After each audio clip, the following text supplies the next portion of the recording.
Good morning, ma'am, and good morning, everyone. Prayer. We thank you for this online class and the opportunity together in your presence. We ask for your blessing on each person, that you would guide our minds and hearts as we learn. Help us to seek your truth, to grow in knowledge and wisdom, and to put into practice the things we learn. Thank you for your grace and mercy and for your loving kindness. Thank you. Thank you, everyone. Good morning, everyone. I am Cincy. You are all welcome to our today's online class. I am so happy to see you together here. I hope the class will be more interesting. I hope you will enjoy the class. I could like to invite ma'am to conduct today's class. I also invite Asina for today's thought. Thank you. Have a nice day. Thought of the day. Sometimes we all go through moments that feel too heavy to carry. If you are feeling low, please remember it's okay to take a break. This moment won't last forever. You are stronger than you believe and brave than you know. Let's be kind to each other because we never really know who's silently struggling. Just one small word of care and be someone's biggest comfort today. ചിലപ്പോൾ നമ്മളൊക്കെ അതിമാത്രം ഭാരമായി തോന്നുന്ന നിമിഷങ്ങളിലൂടെ കടന്നു പോകുന്നു. ആരെങ്കിലും വിഷമിച്ചിരിക്കുകയാണെങ്കിൽ ഓർമ്മിക്കുക, ഇത് ഒരു നിമിഷം മാത്രമാണ്, കടന്നുപോകും.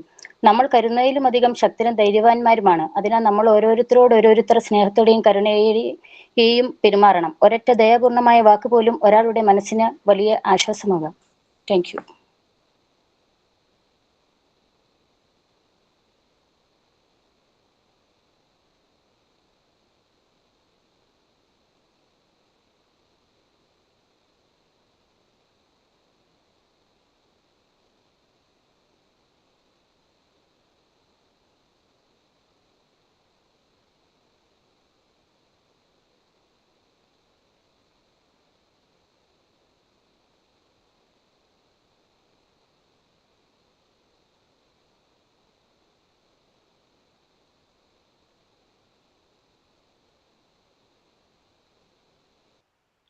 Good morning, everyone.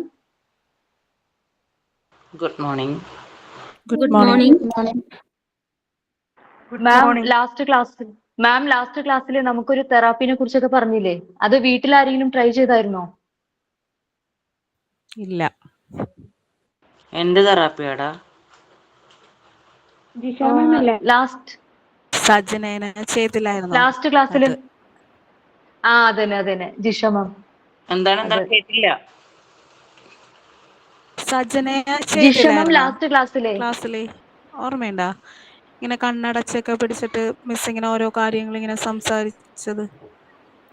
നമ്മളോട് ചെയ്തു നോക്കാൻ പറഞ്ഞില്ലേ? അത് നമ്മളോട് ചെയ്തു നോക്കാൻ പറഞ്ഞിട്ടുണ്ടായിരുന്നില്ല. അത് ഞാൻ കേട്ടില്ല കേട്ടാ.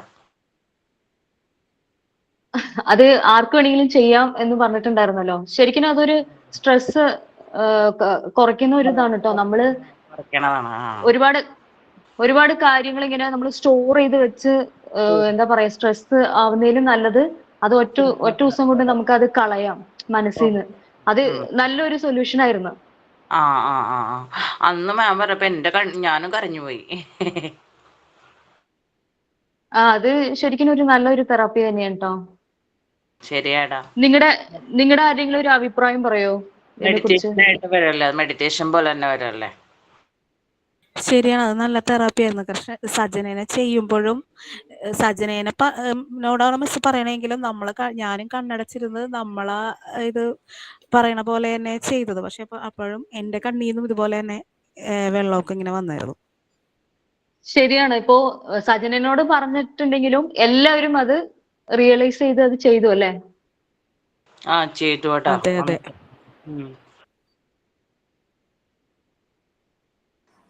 പേജ് നമ്പർ എത്രയാടാ മാം എടുക്കണത്?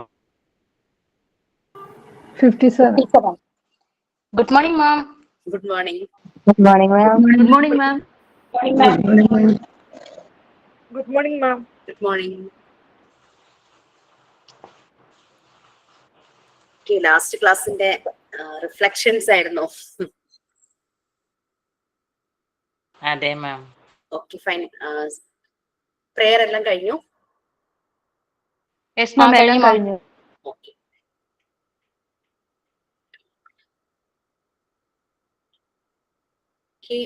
ലാസ്റ്റ് ക്ലാസ്സിൽ ആ തെറപ്പി സെഷൻ അല്ലാതെ നമ്മൾ വേറെ എന്താ ചെയ്തത്? സൈക്കോളജി ജസ്റ്റ് പറഞ്ഞു സർ.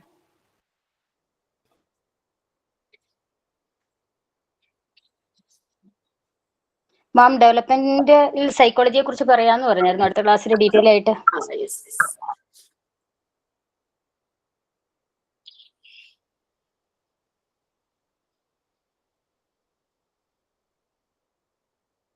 ഒരു ഡിസ്കഷൻ ടോപ്പിക് നമ്മൾ ചെയ്തതല്ലേ? Single child 2 and above.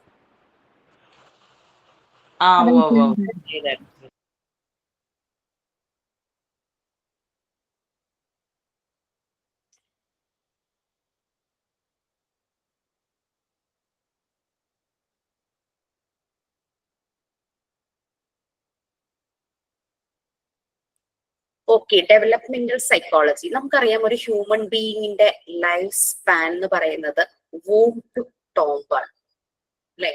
അമ്മയുടെ ഗർഭപാത്രം തുടങ്ങി നമ്മളുടെ ഡെത്ത്, അത് ഓരോ റിലീജിയസ് ബിലീഫ് അനുസരിച്ച് ഓരോ രീതിയിലാണ്. Whatever it be, we can see it like tomb.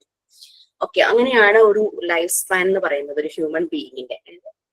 ആ ഒരു കൺസെപ്ഷൻ തുടങ്ങി ഡെത്ത് വരെ ആ ഒരു പാരന്റ്സിന്റെ സ്നേഹത്തിന്റെ പ്രതീകമായിട്ട് അമ്മയുടെ വൂമ്പില് ആ ജീവന്റെ തുടിപ്പുണ്ടാകുന്ന സമയം തുടങ്ങിയിട്ട് മരണം വരെയുള്ളതാണ് ഒരു ഹ്യൂമൻ ബീയിങ്ങിന്റെ ലൈഫ് സ്പാൻ എന്ന് പറയുന്നത്. ആഫ്റ്റർ ഡെത്ത് അതിനെ കുറിച്ച് സയന്റിഫിക് ആയിട്ടൊന്നും പറയാൻ എനിക്കറിയില്ല. But developmental psychologies depending on the life span of human being.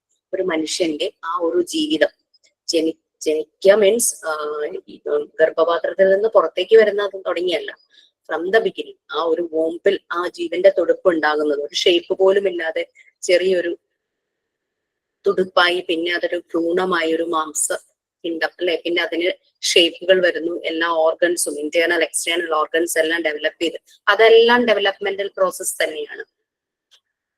അപ്പോ ഡെവലപ്മെന്റൽ സൈക്കോളജി എന്ന് പറയുന്നത് ഓരോ ഡെവലപ്മെന്റുമായിട്ട് റിലേറ്റഡ് ആണ്. അത് ഫിസിക്കൽ ആകാം, ശരീരത്തിന്റെ ഡെവലപ്മെന്റ് ആകാം, കോഗ്നിറ്റീവ് ആകാം, നമ്മുടെ മാനസിക വികാസം, ബുദ്ധി വളർച്ച അതാകാം, നമ്മുടെ ഇമോഷണൽ, നമ്മുടെ വൈകാരികമായ ഡെവലപ്മെന്റ് ആകാം, അതുപോലെ തന്നെ നമ്മളുടെ സോഷ്യൽ ചേഞ്ചസ്.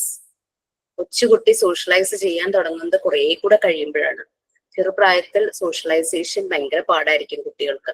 അവർക്ക് സ്ട്രേഞ്ചേഴ്സിനെ കാണുമ്പോൾ അവർക്കൊരു ആങ്സൈറ്റി ആയിരിക്കും, സ്ട്രേഞ്ചർ ആങ്സൈറ്റി. അവര് എപ്പോഴും കെയർ ഗീവറോട് കൂടി അടുത്തിരിക്കാനായിരിക്കും ഇഷ്ടപ്പെടുക. അമ്മയിൽ നിന്ന് അല്ലെങ്കിൽ കെയർ ഗീവറിൽ നിന്ന് അകറ്റുമ്പോഴേക്കും അവരിൽ ഉണ്ടാകുന്നതാണ് സെപ്പറേഷൻ ആങ്സൈറ്റി. നമ്മൾ കാണാറുണ്ട് കരയുന്നതൊക്കെ അല്ലെ. കുട്ടികളെ സ്കൂളിൽ ആദ്യമായി കൊണ്ടു ചേർക്കുമ്പോഴും ഈ ഒരു സെപ്പറേഷൻ ആങ്സൈറ്റി നമുക്ക് കാണാം. കുറച്ച് ദിവസങ്ങൾ കഴിയുമ്പോഴാണ് അവർക്കത് ശരിയായി അവർ ആ ഗ്രൂപ്പുമായിട്ട് മേർജ് ആവാനായിട്ട് തുടങ്ങും. ആ ഒരു സോഷ്യൽ ചേഞ്ചസും എല്ലാം ഡെവലപ്മെന്റ് സൈക്കോളജിയിൽ വരുന്നതാണ്. അപ്പോ ത്രൂ ഔട്ട് ലൈഫ് നമ്മൾ ചേഞ്ച് ആയിക്കൊണ്ടിരിക്കുക. ഈവൻ ദോ നമ്മളുമായി കണക്ട് ചെയ്യുന്ന ഒരു ആളുടെ ബിഹേവിയർ തന്നെ നമ്മളെ മാറ്റുന്നുണ്ട്. അതെല്ലാം ഡെവലപ്മെന്റൽ സൈക്കോളജിയാണ്. വേറൊരാളുടെ രീതി നമ്മൾക്ക് ചേഞ്ചസ് ഉണ്ടാക്കുന്നു. വേറൊരാളൊരു എന്താ പറയാ ഒരു ഗുഡ് ഡീഡ് ചെയ്യുമ്പോൾ, നല്ലൊരു പ്രവൃത്തി ചെയ്യുമ്പോൾ അത് കാണുമ്പോൾ അതിന്റെ റിഫ്ലക്ഷൻസ് നമ്മളിലേക്ക് വരും. അപ്പോഴും നമ്മളിൽ ചേഞ്ചസ് ഉണ്ടാവുന്നു. ഈ എവറിത്തിങ് ഇസ് ഡെവലപ്മെന്റ്. അപ്പൊ through out life every day every moment human being ഇങ്ങനെ ഡെവലപ്പ് ചെയ്തുകൊണ്ടിരിക്കുകയാണ് അല്ലെ. ഇന്നത്തെ നമ്മളായിരിക്കില്ല നാളെ. നമ്മളുടെ ഒരു വളർച്ച, ആ ഒരു growth, that is very important. Okay, അതുകൊണ്ടാണ് കുട്ടികൾ ഓരോരോ സ്റ്റേജസിൽ, ഇപ്പൊ അക്കാദമിക്സിന്റെ സ്റ്റേജസ് ആണെങ്കിലും അവരിലെ പൊട്ടൻഷ്യൽ മനസ്സിലായി കഴിയുമ്പോൾ അവർ ഓരോരോ ഫീൽഡ് തിരഞ്ഞെടുക്കുന്നത്. നെഗറ്റീവ് ഇൻഫ്ലുവൻസസും അവരിൽ മാറ്റം ഉണ്ടാക്കുന്നുണ്ട്. അത് ചിലപ്പോൾ പീർ ഗ്രൂപ്പ് പ്രഷർ ആയിരിക്കാം, അല്ലെങ്കിൽ എൽഡർ ഗ്രൂപ്പിൽ നിന്നുള്ളതായിരിക്കാം. അതും മാറ്റങ്ങളാണ് വരുത്തുന്നത്.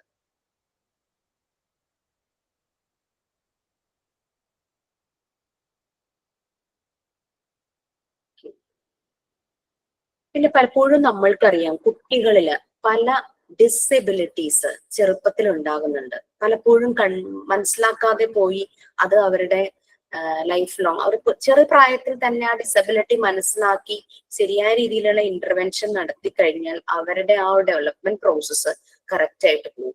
അപ്പൊ ഡെവലപ്മെന്റ് സൈക്കോളജിയെ നെഗറ്റീവായി ബാധിക്കുന്ന ചില ഇഷ്യൂസ് ആണ് ചൈൽഡ്ഹുഡിൽ ഉണ്ടാകുന്ന ലേണിംഗ് ഡിസബിലിറ്റീസും അല്ലാതെയുള്ള പല ഡിഫോമിറ്റീസും. പിന്നെ അപ്പൊ ആ കുട്ടിയുടെ ആ ഒരു ചൈൽഡ്ഹുഡ് വളരെ ഇമ്പോർട്ടന്റ് ആണ്.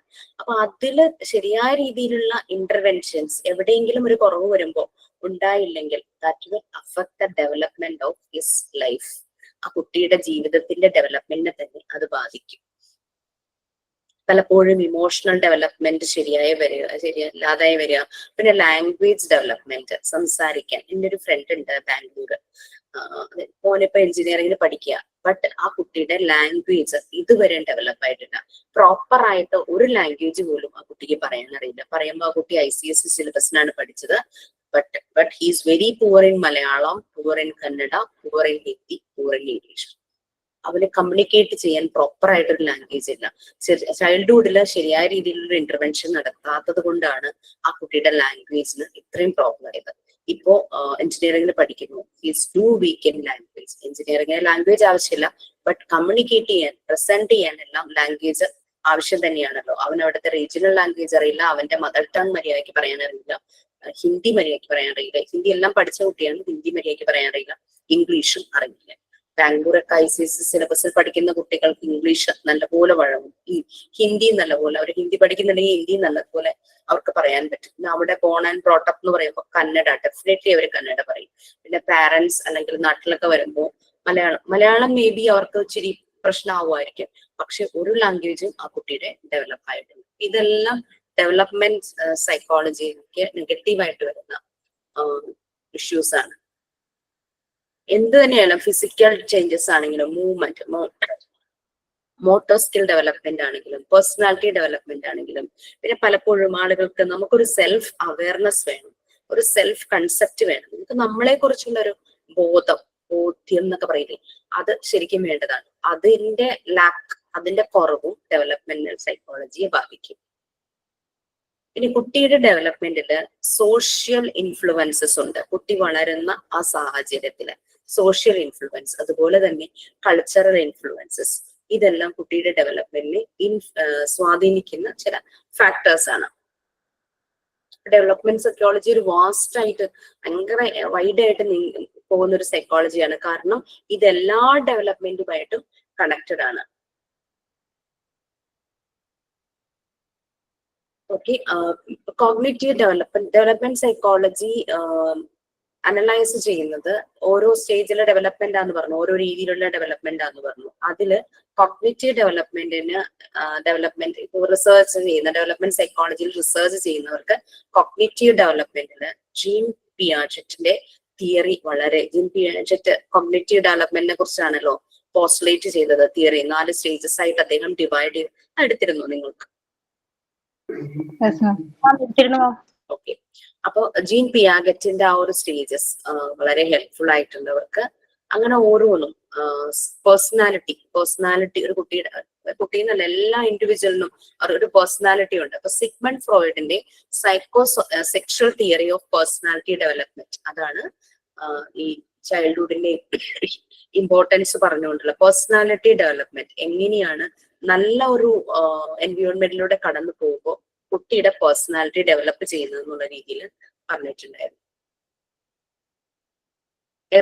എറിക് എറിക്സന്റെ സൈക്കോ സോഷ്യൽ ഡെവലപ്മെന്റും വിഗ്ഡോസ്കിയുടെ സോഷ്യൽ കൾച്ചറൽ ഡെവലപ്മെന്റും കുട്ടികളിൽ ഉണ്ടാകുന്ന സോഷ്യൽ ആൻഡ് ഇമോഷണൽ ഗ്രോത്ത് മനസ്സിലാക്കാനായിട്ട് ആ തിയറീസ് ഹെൽപ്പ് ചെയ്തു. അപ്പൊ കോഗ്നിറ്റീവ് ഡെവലപ്മെന്റിന്റെ കേസസില് ജീൻ പിയാഗറ്റിന്റെ theory of cognitive development, then personality, Sigmund Freud's psychosexual theory of personality development, then Erik Erikson and Vygotsky social Erikson psychosocial development, Vygotsky socio-cultural development, social and emotional growth in help ചെയ്യുന്നു. അപ്പൊ development psychology പല stages ആയിട്ടാണ് പോകുന്നത്. നമുക്കറിയാം നമ്മളുടെ ഓരോ ചൈൽഡ്ഹുഡിലെ ഓരോരോ stages, ബോംബിൽ നിന്ന് തുടങ്ങി ആ ഒരു ടൈം തുടങ്ങി ആ സമയം. പിന്നെ എയർലി ചൈൽഡ്ഹുഡ് ഡെവലപ്മെന്റ്, പിന്നെ എന്താ പറയാ മിഡിൽ ചൈൽഡ്ഹുഡ് ഡെവലപ്മെന്റ്, ആ സമയത്ത് ഫിസിക്കൽ ആയിട്ടുള്ള മെച്യൂരിറ്റിയിലേക്ക് കടക്കുന്നു. പിന്നെ സോഷ്യൽ ഇൻഫ്ലുവൻസസ്, കുട്ടികൾ എലമെന്ററി സ്കൂളിൽ ഒരു 7 ആ ഒരു ഏജ് സമയത്ത് കുട്ടികൾക്ക് അവർ കൂടുതലായിട്ട് സോഷ്യലൈസ് ചെയ്യാൻ തുടങ്ങും. മേ ബി ആ ഒരു ടൈമൊക്കെ ആകുമ്പോഴേക്കും ഇവരുടെ ഫ്രണ്ട്ഷിപ്പ്, ആ ഒരു ബോണ്ടിങ് ഒക്കെ കൂടുന്നു, ഒരു സെൻസ് ഓഫ് സെൽഫ് കൂടുന്നു, ഫ്രണ്ട്ഷിപ്പ് ഉണ്ടാവും. പിന്നെ അവർക്ക് ജസ്റ്റിഫിക്കേഷൻ, ജസ്റ്റിസ്, ലോജിക്, അങ്ങനെ ആ ഒരു ഗുഡ് ഈവിൾ, അതൊക്കെ കുറച്ചുകൂടെ അവർക്ക് ക്ലാരിറ്റിയോടുകൂടെ മനസ്സിലാവും. പിന്നെ പലപ്പോഴും അവർക്ക് ആ ഒരു പ്രായത്തിൻ്റെതായ ചില പ്രോബ്ലംസ്, അക്കാദമിക് ആയിട്ടുള്ള പ്രോബ്ലംസ്, ഇമോഷണൽ ആയിട്ടുള്ള പ്രോബ്ലംസ്, മെന്റൽ ഹെൽത്ത് ഇഷ്യൂസ് ഒക്കെ ആ ഒരു ടൈമിലായിരിക്കും വരുന്നത്. അപ്പൊ ആ ഒരു ടൈമിൽ അതൊക്കെ എന്താ പറയാ മാനേജ് ചെയ്യാനായിട്ട് പാരന്റ്സ് പലപ്പോഴും ഡെവലപ്മെന്റൽ സൈക്കോളജിസ്റ്റിന്റെ ഹെൽപ്പ് നേടാറുണ്ട്. പിന്നെ അഡോളസന്റ് ഡെവലപ്മെന്റ്, അങ്ങനെ ഓരോ ഏജ് സ്പാൻ വെച്ചിട്ടാണ് ഡെവലപ്മെന്റൽ സൈക്കോളജി പറയുന്നത്. പിന്നെ ഇയർലി അഡൾട്ട് ഡെവലപ്മെന്റ്, ആ അഡോളസൻസ്, കൗമാരഘട്ടം കഴിയുമ്പോൾ യൗവനം വരുമല്ലോ, ആ ഒരു ഇയർലി അഡൾട്ട് ഡെവലപ്മെന്റ്, ആ ഒരു സമയത്ത് ആണ് റിലേഷൻഷിപ്പ് ഒക്കെ സ്ട്രോങ് ആവുന്നത്, ഓപ്പോസിറ്റ് സെക്സിനോട് ഒരു അട്രാക്ഷൻ തോന്നുന്നു, ഒരു ലൈഫ് സെറ്റിൽ ചെയ്യുന്നതിനെ പറ്റിയും അവരുടെ കരിയർ സെറ്റ് ആക്കുന്നതിനെ പറ്റിയും അങ്ങനെ കാര്യങ്ങളൊക്കെ അവർക്ക് ഇന്റിമസി, പിന്നെ ഒരു ഫാമിലി സ്റ്റാർട്ട് ചെയ്യുന്നത്, അങ്ങനെ എല്ലാ കാര്യങ്ങളും ആ ഒരു സമയത്ത് അറിയുന്നത്. ഫെയിൽ ആകുന്ന ആളുകൾ ലോൺലിനെസ്സിലേക്ക് പോകും. ഹെൽത്തിയർ റിലേഷൻഷിപ്പ് അതാണ് ആ ഒരു ടൈമിൽ ഡെവലപ്പ് ചെയ്യുന്നത്. പിന്നെ ഓൾമോസ്റ്റ് പിന്നെ പാരന്റ് ആയി, മിഡിൽ അഡൽട്ട് ഡെവലപ്മെന്റ് എന്ന് പറയുമ്പോൾ പാരന്റ് ആയി, പിന്നെ നമ്മള് എറിക്സന്റെ സ്റ്റേജസ് പറഞ്ഞ പോലെ തന്നെ പിന്നെ ആ ഒരു ഏജ് ആവുന്നത് ഓൾഡർ അഡൽട്ട് ഡെവലപ്മെന്റ്. ആ ഒരു ലൈഫ് സക്സസ് ആയി പോകുന്നവർക്ക് ഒരു റിഗ്രഷൻ ഇല്ല, പക്ഷെ അല്ലാത്തവർ ഡെസ്പെയറിലേക്ക് പോകും, ഡെസ്പറേറ്റ് ആയി പോകും, മെന്റൽ പ്രോബ്ലംസ് വരും, ഡിമെൻഷ്യയിലേക്ക് പോകാനുള്ള ചാൻസസ് കൂടുതലാണ്. എറിക്സന്റെ ആ ഒരു വ്യൂസ് തന്നെ, ആ ഒരു ഡെവലപ്മെന്റ് സൈക്കോളജിയിൽ എറിക്സൺ ശരിക്കും ബർത്ത് തുടങ്ങിയിട്ട് ഡെത്ത് വരെ പറഞ്ഞു. ഇവിടെ നമ്മുടെ ആ കൺസെപ്ഷൻ തുടങ്ങി, മുമ്പിൽ ആ ഒരു ജീവന്റെ തുടിപ്പ് തുടങ്ങുന്നതുകൊണ്ട് ആണ് ഒരു ഡെവലപ്മെന്റ് സൈക്കോളജി റിലേറ്റ് ചെയ്യുന്നത്. ഇപ്പൊ ഞാൻ ജസ്റ്റ് ഒന്ന് ഇതായിട്ട് പറഞ്ഞതേ ഉള്ളൂ, വേണമെങ്കിൽ ഗൂഗിൾ ചെയ്ത് നോക്കാം. പിന്നെ അല്ലെങ്കിൽ ഞാനിത് അയച്ചു തരാം. 8 സ്റ്റേജസ് ആയിട്ട് തന്നെയാണ് ഡെവലപ്മെന്റൽ സൈക്കോളജി പറഞ്ഞത്. Prenatal development, infant development, early childhood development, middle childhood development, adolescent development, early adult development, middle adult development, older adult development. നമ്മൾ വിചാരിക്കും കൊച്ചുകുട്ടികളെ ആണല്ലോ ഞാൻ ഡീൽ ചെയ്യുന്നത്, കരിയറിന്റെ കേസ് കേട്ടോ, നമ്മളുടെ ജോലിയുടെ കേസ്, ഞാൻ എന്തിന് ഇത്രയും ഡെത്ത് വരെയുള്ള കാര്യങ്ങൾ നോക്കണം. ബട്ട് ആ അതൊരു ഫൗണ്ടേഷൻ ആണ്. മൈൽ സ്റ്റോൺസ് പറയുമ്പോൾ ഉള്ള ഫൗണ്ടേഷൻ ആണത്. ഈ ചൈൽഡ്ഹുഡ് അല്ലെങ്കിൽ പ്രീ സ്കൂൾ, ആ ഒരു ഏജ് എന്ന് പറയുന്നത്, പ്രീ സ്കൂൾ ഏജ് എന്ന് പറയുന്നത്, ആ ഒരു ടൈമിലെ ഫൗണ്ടേഷൻ കറക്റ്റ് അല്ലെങ്കിൽ അടിത്തറ ഇളകി കഴിഞ്ഞു കഴിഞ്ഞാൽ പിന്നെ മുകളിലേക്ക് പോകുന്തോറും പ്രശ്നമാണല്ലോ. ആ ഒരു ഫൗണ്ടേഷൻ കറക്റ്റ് ആണെങ്കിൽ മാത്രമാണ് അവരുടെ ത്രൂ ഔട്ട് ലൈഫ് സക്സസ്ഫുൾ ആയിട്ട് പോവുകയുള്ളൂ. അപ്പൊ ഈ ഫൗണ്ടേഷൻ കറക്റ്റ് ആകണമെങ്കിൽ കുട്ടിയെ നമ്മൾ സ്കൂളിൽ മാത്രമല്ല കുട്ടിക്ക് ശ്രദ്ധ, നമ്മൾ പറഞ്ഞു 3 എൻവിയോൺമെന്റിന്റെ 3 ഫേസസിലൂടെ കുട്ടി കടന്നു പോകുന്നു. Home, school, then society.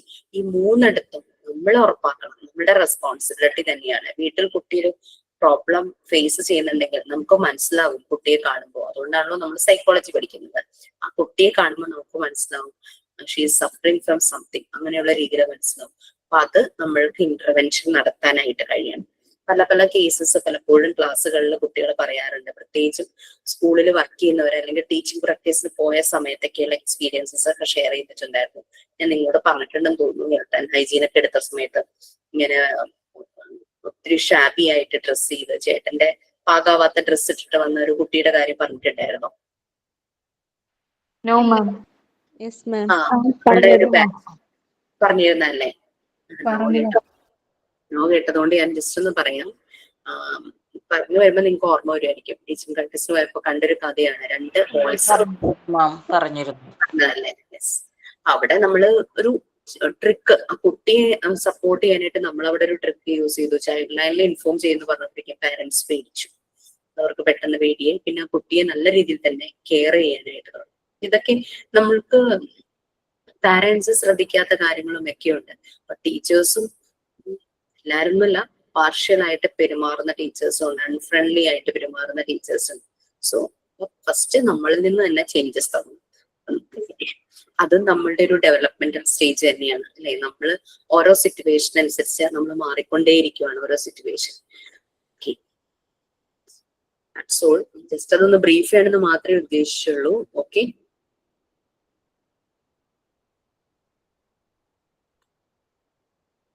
എൻ്റെ ഒരു കയ്യിൽ ഡെവലപ്മെന്റൽ സൈക്കോളജിയുടെ എനിക്ക് നല്ലതായിട്ട് തോന്നിയ 2 ലിങ്ക് ഉണ്ട്. അതില് റിക്സന്റെ പോലെ തന്നെ 8 സ്റ്റേജസ് ആക്കിയതുപോലെയും ഇതിനകത്ത് വേറൊരു 4 ഫേസസ് 4 ഏരിയ എന്നുള്ള രീതിയിൽ ഡെവലപ്മെന്റൽ സൈക്കോളജി ഡിവൈഡ് ചെയ്തിട്ടുണ്ട്. സെക്കൻഡ് ഇൻഫർമേഷനിൽ that is continuity versus discontinuity.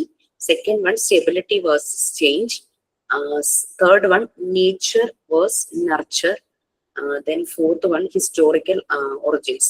The scientific approach ആണ് ഗ്രോത്തിനെ എക്സ്പ്ലെയിൻ ചെയ്യുന്ന, ഡെവലപ്മെന്റിനെ എക്സ്പ്ലെയിൻ ചെയ്യുന്നത് ത്രൂ ഔട്ട് ലൈഫ് സ്പാനിൽ. ആ ഒരു ഡെവലപ്മെന്റ് സൈക്കോളജി എങ്ങനെ തിങ്ക് ചെയ്യുന്നു, എങ്ങനെ ഫീൽ ചെയ്യുന്നു, ബിഹേവിയർ ചേഞ്ച് ഒരു പേഴ്സന്റെ ത്രൂ ഔട്ട് ലൈഫിലെ thinking, feeling and behaviour changes ഇതിനെല്ലാം ഡീൽ ചെയ്യുന്നതാണ്, എക്സാമിൻ ചെയ്യുന്നതാണ് ഡെവലപ്മെന്റൽ സൈക്കോളജി.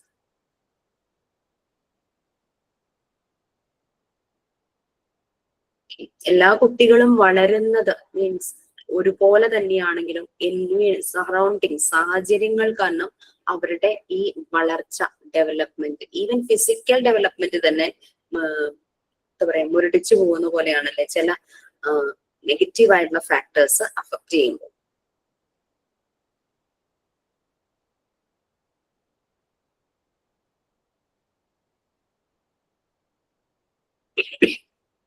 കുറച്ച് പിക്ചേഴ്സ് ഒക്കെ കൊടുത്തിട്ടുണ്ട് ചിലതിലേക്ക്.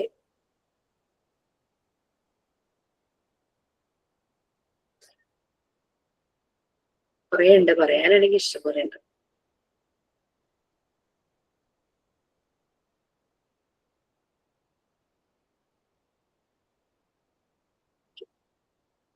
Anyway back to our topic. സൈക്കോളജിയുടെ ഒരു വലിയൊരു വളരെ എക്സ്പാൻഡ് ചെയ്ത് എല്ലാ ഡെവലപ്മെന്റുമായിട്ട് കണക്ട് ചെയ്ത് പോകുന്നതാണ് ഡെവലപ്മെന്റൽ സൈക്കോളജി. അതുപോലെ തന്നെ എഡ്യൂക്കേഷണൽ സൈക്കോളജി നമുക്ക് വരുന്നുണ്ട്. അത് എഡ്യൂക്കേഷണൽ സെറ്റിംഗ്സിൽ സൈക്കോളജിയുടെ ആപ്ലിക്കേഷനാണ് educational psychology. Back to psychology ഒന്ന് ഷെയർ ചെയ്തിട്ടോ.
നമ്മൾ സ്റ്റാർട്ട് ചെയ്തായിരുന്നു. ചെയ്തായിരുന്നു മാം. ഫസ്റ്റ് പാരഗ്രാഫിന്റെ ഫുൾ എടുത്തു. ഇനി ടീച്ചേഴ്സ് ആൻഡ് സൈക്കോളജി തൊട്ടാ തുടങ്ങേണ്ടത്. Okay, teachers and psychology. Okay, ഇത് ഈ കൾച്ചറൽ പ്രോഗ്രാം ഓൾസോ എന്നുള്ള അതുവരെ ആരെങ്കിലും ഒന്ന് read ഇല്ല മാം, തേർഡ് പാരഗ്രാഫ് എടുത്തില്ലായിരുന്നു. മാം അതിൽ ആ ഫസ്റ്റ് പാരഗ്രാഫ് മാത്രം ഇല്ലല്ല എടുത്തിട്ടില്ല. ഫസ്റ്റ് പാരഗ്രാഫ് മാത്രമേ എടുത്തിട്ടുള്ളൂ. ഇല്ല, ഫുൾ പറഞ്ഞിരുന്നു. ഞാനിവിടെ അടയാളപ്പെടുത്തിയിട്ടുണ്ട്, അതുകൊണ്ട് പറഞ്ഞതാ. മാം ഇല്ല, ഫുൾ പറഞ്ഞിട്ടില്ല. നിങ്ങളിത് പറഞ്ഞു വന്നപ്പോ എനിക്ക് ഓർമ്മ വന്നു. സ്വന്തമായി മെമ്മറി ഈസ് ഓക്കെ അല്ലെ. ഫസ്റ്റ് 2 പാരഗ്രാഫ്സ് റീഡ് ചെയ്തു, പക്ഷെ തേർഡ് പാരഗ്രാഫിന്റെ കണ്ടന്റ് ഞാൻ പറഞ്ഞു. ശരിയാണോ? അതെ അതെ. കാരണം HR ഷോഫറിനെ പറ്റി ആ ഒരു സയന്റിഫിക് സ്റ്റഡി അതൊക്കെ പറഞ്ഞത് എനിക്ക് ഓർമ്മയുണ്ട്. ഓക്കെ, എനിവേ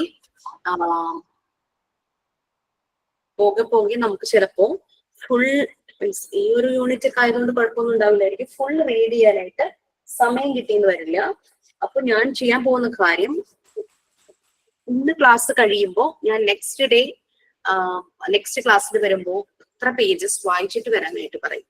ഇതിന്റെ കണ്ടന്റ് ഒന്ന് ഡിസ്കസ് ചെയ്യുള്ളൂ, കാരണം നമുക്ക് ചിലപ്പോൾ സമയം പോകും ഇങ്ങനെ വായിച്ചുകൊണ്ടിരിക്കുകയാണെങ്കിൽ.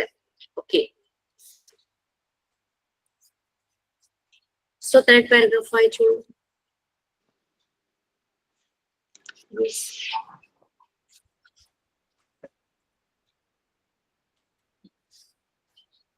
Yes, please. Ma'am, very recent എന്നുള്ള ആ പാരഗ്രാഫ് ആണോ? അത് മാത്രം വായിച്ചാൽ മതി. അത് കഴിഞ്ഞിട്ട് നമുക്ക് സൈക്കോളജിയിലേക്ക് പോകാം. Please read. Okay, ma'am. Very recently, another wing of psychology has shown fast and dynamic progress, which is developmental physiology or lifespan psychology. It deals with the changes in behavior and cognitive process over the lifespan. Therefore, it is very much related to child psychology and education psychology, which all teachers are wanted to know. Child psychology is concerned with the development and behavior of children. This wing of psychology differentiates children from adults and deals with their behavior and development from a practical, systematic point of view. H.R. Sheffier has defined it as the scientific study of children's behavior and development. Thank you.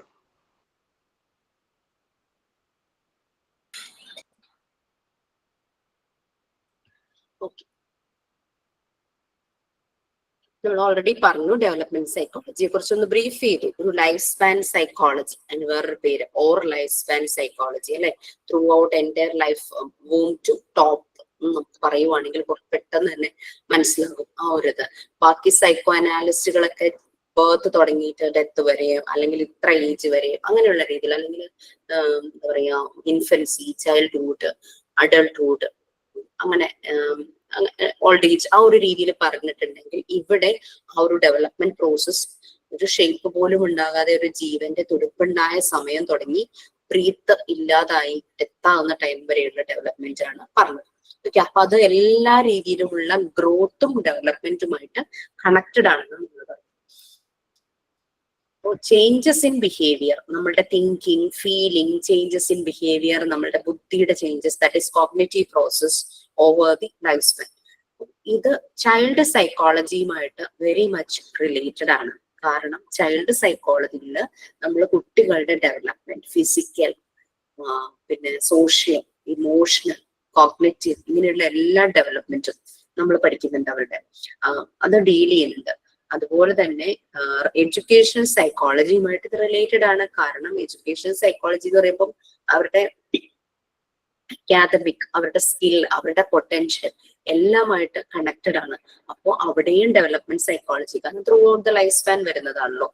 അപ്പൊ കുട്ടികളുടെ ബിഹേവിയറും ഡെവലപ്മെന്റുമായിട്ടെല്ലാം ആണ് child psychology connected ആയിട്ടുള്ളത്. അപ്പോ ഈ ഒരു wing of psychology കുട്ടികളെ അഡൾട്ട്സിൽ നിന്നും differentiate ചെയ്യുന്നു. അത് നമുക്കറിയാം. ഒരേ ഒരു ആക്ടിവിറ്റി അഡൾട്ടും ചൈൽഡും ചെയ്യുമ്പോൾ അഡൾട്ട് ചെയ്യുന്ന രീതി വേറെ ആയിരിക്കും, കുട്ടി ചെയ്യുന്ന രീതി വേറെ ആയിരിക്കും. രണ്ടുപേരും അത് ചെയ്യുന്നതും ആ ഒരു പ്രോസസ് എല്ലാം ഡിഫറെന്റ് ആയിട്ടായിരിക്കും ചെയ്യുന്നത്. HR ഷോഫർ എന്ന് പറഞ്ഞു കഴിഞ്ഞാൽ ഒരു German born British developmental psychologist ആണ്. ഡെവലപ്മെന്റ് സൈക്കോളജിയിൽ സ്പെഷ്യലൈസ് ചെയ്തതുകൊണ്ടാണ് അദ്ദേഹത്തിനെ ഡെവലപ്മെന്റൽ സൈക്കോളജിസ്റ്റ് എന്ന് വിളിക്കുന്നത്. അദ്ദേഹം ഡിഫൈൻ ചെയ്തിട്ടുണ്ട് സയന്റിഫിക് സ്റ്റഡി ഓഫ്, അതായത് developmental psychology scientific study of childrens behaviour and development. Okay, അപ്പം ഡെവലപ്മെന്റൽ സൈക്കോളജിയുടെ ഒരു important throughout life span അതിന്റെ ഡെവലപ്മെന്റ് ആണ് അത് ഡീൽ ചെയ്യുന്നത്. അങ്ങനെ വരുമ്പോൾ ചൈൽഡ് സൈക്കോളജിയും എഡ്യൂക്കേഷൻ സൈക്കോളജിയുമായിട്ട് ഇത് വെരി മച്ച് കണക്റ്റഡ് ആണ്, റിലേറ്റഡ് ആണ്. അപ്പോൾ ടീച്ചേഴ്സ് അപ്പോൾ ഡെവലപ്മെന്റൽ സൈക്കോളജിയും ടീച്ചേഴ്സ് അറിഞ്ഞിരിക്കണം. ജസ്റ്റ് എന്റെ മുന്നിൽ വരുന്ന ആ ഏജിലുള്ള കുട്ടി അത്രയും മാത്രം അറിഞ്ഞാൽ മതി എന്നല്ല, ആ കുട്ടിയുടെ എൻറ്റയർ ലൈഫ് സ്പാനിൽ അവൻ എന്തൊക്കെ സംഭവിക്കാം, അവൻ ഇങ്ങനെ ഓരോരോ പ്രശ്നങ്ങൾ ഉണ്ടായാൽ സോ അതിന്റെ ഫണ്ടമെന്റൽസ് വരുന്ന ആ ഒരു സമയത്ത് എന്തൊക്കെ കാര്യങ്ങൾ കെയർ ചെയ്യണം എന്നുള്ളത് അത് ടീച്ചേഴ്സ് അറിഞ്ഞിരിക്കണം. Child psychology is concern with the development and behaviour of children എന്ന് പറഞ്ഞു. അത് അഡൽട്ടും കുട്ടികളും തമ്മിൽ ഡിഫറൻസ് പറയുന്നു. Teachers and psychology, teachers and സൈക്കോളജിയിൽ ഞാൻ പറഞ്ഞ ആ പോർഷൻ ഒന്ന് വായിക്കും.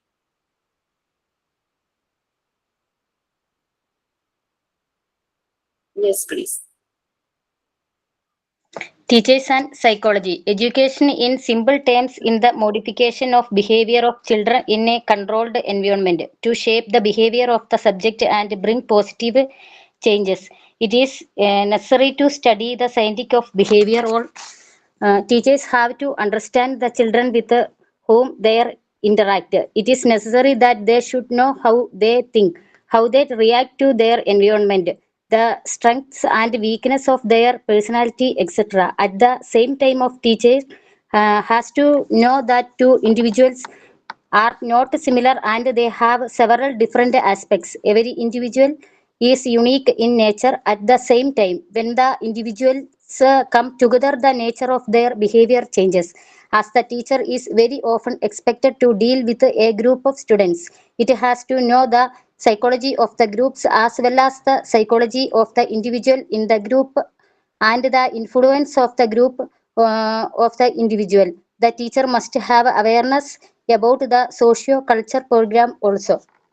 Ma'am.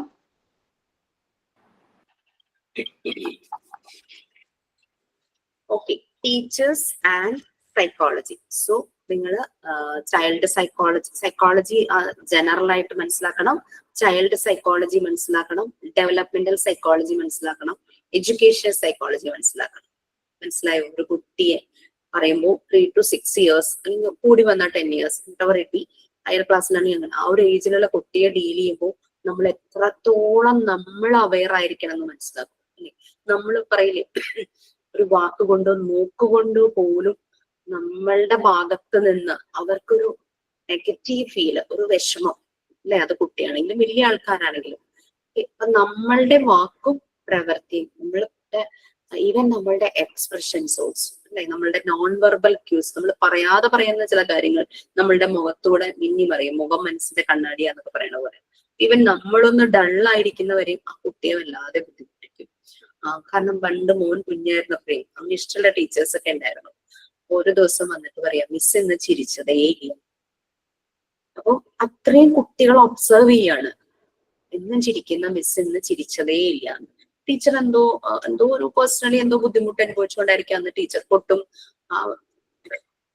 ചിരിക്കാൻ പറ്റാത്തതോ ഒരു എന്തെങ്കിലും സങ്കടം ഉള്ളിൽ ഉണ്ടാവുമായിരിക്കും, അല്ലെ, ഒരു ടെൻഷൻ. അപ്പൊ ഒരു കുട്ടിയുടെ ഒബ്സർവേഷൻ, അവനെന്ന് ചെറിയ ക്ലാസ്സിൽ UKG ഫസ്റ്റ് സ്റ്റാൻഡേർഡോ അത്രയും കണ്ടേ ആയിട്ടുണ്ട്, പറഞ്ഞത് മിസ് ഇന്ന് ചിരിച്ചതേ ഇല്ല എന്ന് പറയുന്നത്. ഓക്കെ, ഇപ്പൊ നമ്മളും അങ്ങനെ എന്തെങ്കിലും ഇതായിട്ട് സ്ട്രെസ്ഡ് ആയിട്ടിരിക്കുമ്പോ ചിരിക്കൂ എന്നിങ്ങനെ പറയാം. ഇപ്പോൾ 9ാം ക്ലാസ്സിലായിട്ടോ, എന്നാലും അന്ന് പറഞ്ഞാൽ അത് എനിക്ക് ഇപ്പോഴും ഓർമ്മയുണ്ട്. കുട്ടികൾ അത്രയും ഒബ്സർവ് ചെയ്യുന്നുണ്ട്, പ്രത്യേകിച്ച് അവർക്ക് വളരെ ക്ലോസ് ഫീൽ ചെയ്ത വ്യക്തികളോട്. അത് ടീച്ചേഴ്സ് ആകാം, അമ്മമാരാകാം, ആരും ആകാം, അല്ലെ. അപ്പൊ ടീച്ചേഴ്സിനെയാണ് അവർ ത്രൂ ഔട്ട് ഡേ ടൈമിൽ അവർ കാണുന്നത്. അവർ ആക്റ്റീവ് ആയിരിക്കുന്ന ടൈമിൽ മുഴുവൻ അവർ കാണുന്നത് ടീച്ചേഴ്സിനെയാണ്. ഓക്കെ, അപ്പൊ അതുകൊണ്ട് എന്താ പറയാ, ഇതൊരു നമ്മളുടെ രീതി നമ്മൾ വളരെ പ്ലീസിങ് ആയിരിക്കണം. ഫ്രീ ടൈം അവരുമായിട്ട് ഡീൽ ചെയ്യുമ്പോൾ നമ്മൾ വളരെ പ്ലീസിങ് ആയിരിക്കണം. അത് നമ്മളുടെ ആ ഒരു പ്ലസന്റ് നേച്ചർ തന്നെ അവരുടെ മെന്റൽ ഡെവലപ്മെന്റിന് ഭയങ്കരമായിട്ട് ഹെൽപ്പ് ചെയ്യും. അതൊക്കെ നമ്മൾക്ക് എക്സ്പീരിയൻസ് ചെയ്ത് കാണാവുന്ന കാര്യങ്ങളാണ്. പലരും എക്സ്പീരിയൻസ് ചെയ്തിട്ടുണ്ടാകും, എന്നാലും എന്ന് പറഞ്ഞു. ഓക്കെ, എഡ്യൂക്കേഷൻ എന്ന് പറഞ്ഞു കഴിഞ്ഞാൽ ശരിക്കും ഒരു കുറെ സബ്ജക്റ്റിനെ പറ്റി നമുക്കൊരു നോളജ് ഉണ്ടാവുക എന്നുള്ളതല്ല, നമുക്ക് വലിയൊരു കരിയർ സെറ്റ് ചെയ്യുക എന്നുള്ളതല്ല എഡ്യൂക്കേഷന്റെ ഉദ്ദേശം. നമ്മളെ അറിയുക എന്നുള്ളതും കൂടിയാണ് എഡ്യൂക്കേഷൻ. മറിയ മോണ്ടിസോറി പറഞ്ഞിട്ടുണ്ട്, ടു അണ്ടർസ്റ്റാൻഡ് അവർ സെൽഫ്, അതാണ് എഡ്യൂക്കേഷൻ. അതിനുള്ള അവയർനെസ് ആണ് ത്രൂ എഡ്യൂക്കേഷന്റെ കിട്ടുന്നത്. വലിയൊരു സിലബസും അങ്ങനെ എടുത്താൽ പോകാത്ത കുറെ അങ്ങനെയുള്ള കാര്യങ്ങളല്ല എഡ്യൂക്കേഷനിൽ വരുന്നത്. Through education we should understand our self. നമ്മുടെ സെൽഫ് എന്താന്ന് നമ്മൾ തിരിച്ചറിയുന്ന ഒരു പ്രോസസ് തന്നെയാണ് എഡ്യൂക്കേഷൻ എന്ന് പറയുന്നത്. അങ്ങനെയുള്ളവരാണ് ഡോക്ടേഴ്സ്, എഞ്ചിനീയേഴ്സ്, അങ്ങനെ കുറെ ഫാഷൻ ഡിസൈനേഴ്സ്, അങ്ങനെ കുറെ പേരെ അങ്ങനെ പ്രോഡക്ട്സുകൾ ഉണ്ടാക്കുക എന്നുള്ളതല്ല എഡ്യൂക്കേഷന്റെ ഉദ്ദേശം. എഡ്യൂക്കേഷന്റെ ഉദ്ദേശം അവരുടെ പൊട്ടൻഷ്യൽ അനുസരിച്ച് അവരൊരു കരിയർ സെറ്റ് ചെയ്തോട്ടെ, അറ്റ് ദ സെയിം ടൈം സൊസൈറ്റിക്ക് പ്രൊഡക്റ്റീവ് ആയിട്ടുള്ള പ്രോഡക്ട്സ് ആയി മാറുക. പ്രോഡക്ട്സ് തന്നെ അല്ലെ, സൊസൈറ്റിക്ക് പ്രൊഡക്റ്റീവ് ആയിട്ടുള്ള ആ ഒരു ഹ്യൂമൻ ബീയിങ് ആയിട്ട് മാറും. അങ്ങനെയുള്ള കുട്ടികളുടെ ഉള്ളിൽ എംപതി, ലവ്, കൺസേൺ, അല്ലെ, എന്താ പറയാ, കമ്പാഷൻ, ഇതെല്ലാം അവരുടെ ഉള്ളിൽ വരും. ഒരു എന്താ പറയാ, സോഷ്യൽ എക്സലൻസ്, നാഷണൽ എക്സലൻസ്, ഇതെല്ലാം വരും. ഒരു സൊസൈറ്റിയിലാണ് ജീവിക്കുന്നത്. അതുകൊണ്ടല്ലേ കുഞ്ഞുങ്ങൾ വളർന്നു വരുമ്പോൾ ആ ഒരു പ്രോപ്പർ ആയിട്ടുള്ള എഡ്യൂക്കേഷൻ ആണ് അവർക്ക് കിട്ടുന്നെങ്കിൽ അവരെല്ലാ റിലീജിയസ് ബിലീഫിനെയും റെസ്പെക്ട് ചെയ്യും. അവർക്ക് തമ്മിൽ റിലീജിയസിന്റെ പേരിൽ തമ്മിൽ തല്ലണമെന്ന് ഒരു ചിന്തയെ അവരുടെ വരില്ല. അവേഴ്സ് ഇസ് ബെസ്റ്റ് എന്നുള്ള ഫീലേ അവരിലില്ല. എല്ലാത്തിന്റെയും കണ്ടന്റ് സെയിം വളരെയധികം വിശ്വസിക്കുന്ന, അതിനെ മാനിക്കുന്ന ഒരു ജനറേഷൻ ആയിട്ട് മാറും. പ്രോപ്പർ എഡ്യൂക്കേഷൻ ആണ് അവർക്ക് കിട്ടുന്നതെങ്കിൽ. അവരെ മിസ്ലീഡ് ചെയ്യാത്ത കാര്യങ്ങളാണ് എഡ്യൂക്കേഷനിൽ വരുന്നതെങ്കിൽ അവര് നേഷനെ റെസ്പെക്ട് ചെയ്യും. നേഷന്റെ കുറെ കാര്യങ്ങൾ ഉണ്ടാവുള്ളൂ. അതുകൊണ്ടാണല്ലോ നമ്മള് ഓഗസ്റ്റ് 15 റിപ്പബ്ലിക് ഡേ ഇതെല്ലാം നമ്മള് ഇമ്പോർട്ടൻസ് കാണിക്കുന്ന രീതിയിലുള്ള പ്രോഗ്രാംസ് സ്കൂളിൽ വെക്കുന്നത്. സെയിം ടൈം നമ്മൾ ഫെസ്റ്റിവൽസ്, എല്ലാ ഫെസ്റ്റിവൽസും സ്കൂളിൽ ഇപ്പൊ കുട്ടികൾക്ക് പണ്ട് എന്റെ ഒന്നും കാലത്തിൽ ഇങ്ങനെ ഓണം സെലിബ്രേഷനും ക്രിസ്മസ് സെലിബ്രേഷനും അങ്ങനത്തെ കാര്യങ്ങളൊന്നും ഉണ്ടായിരുന്നില്ല.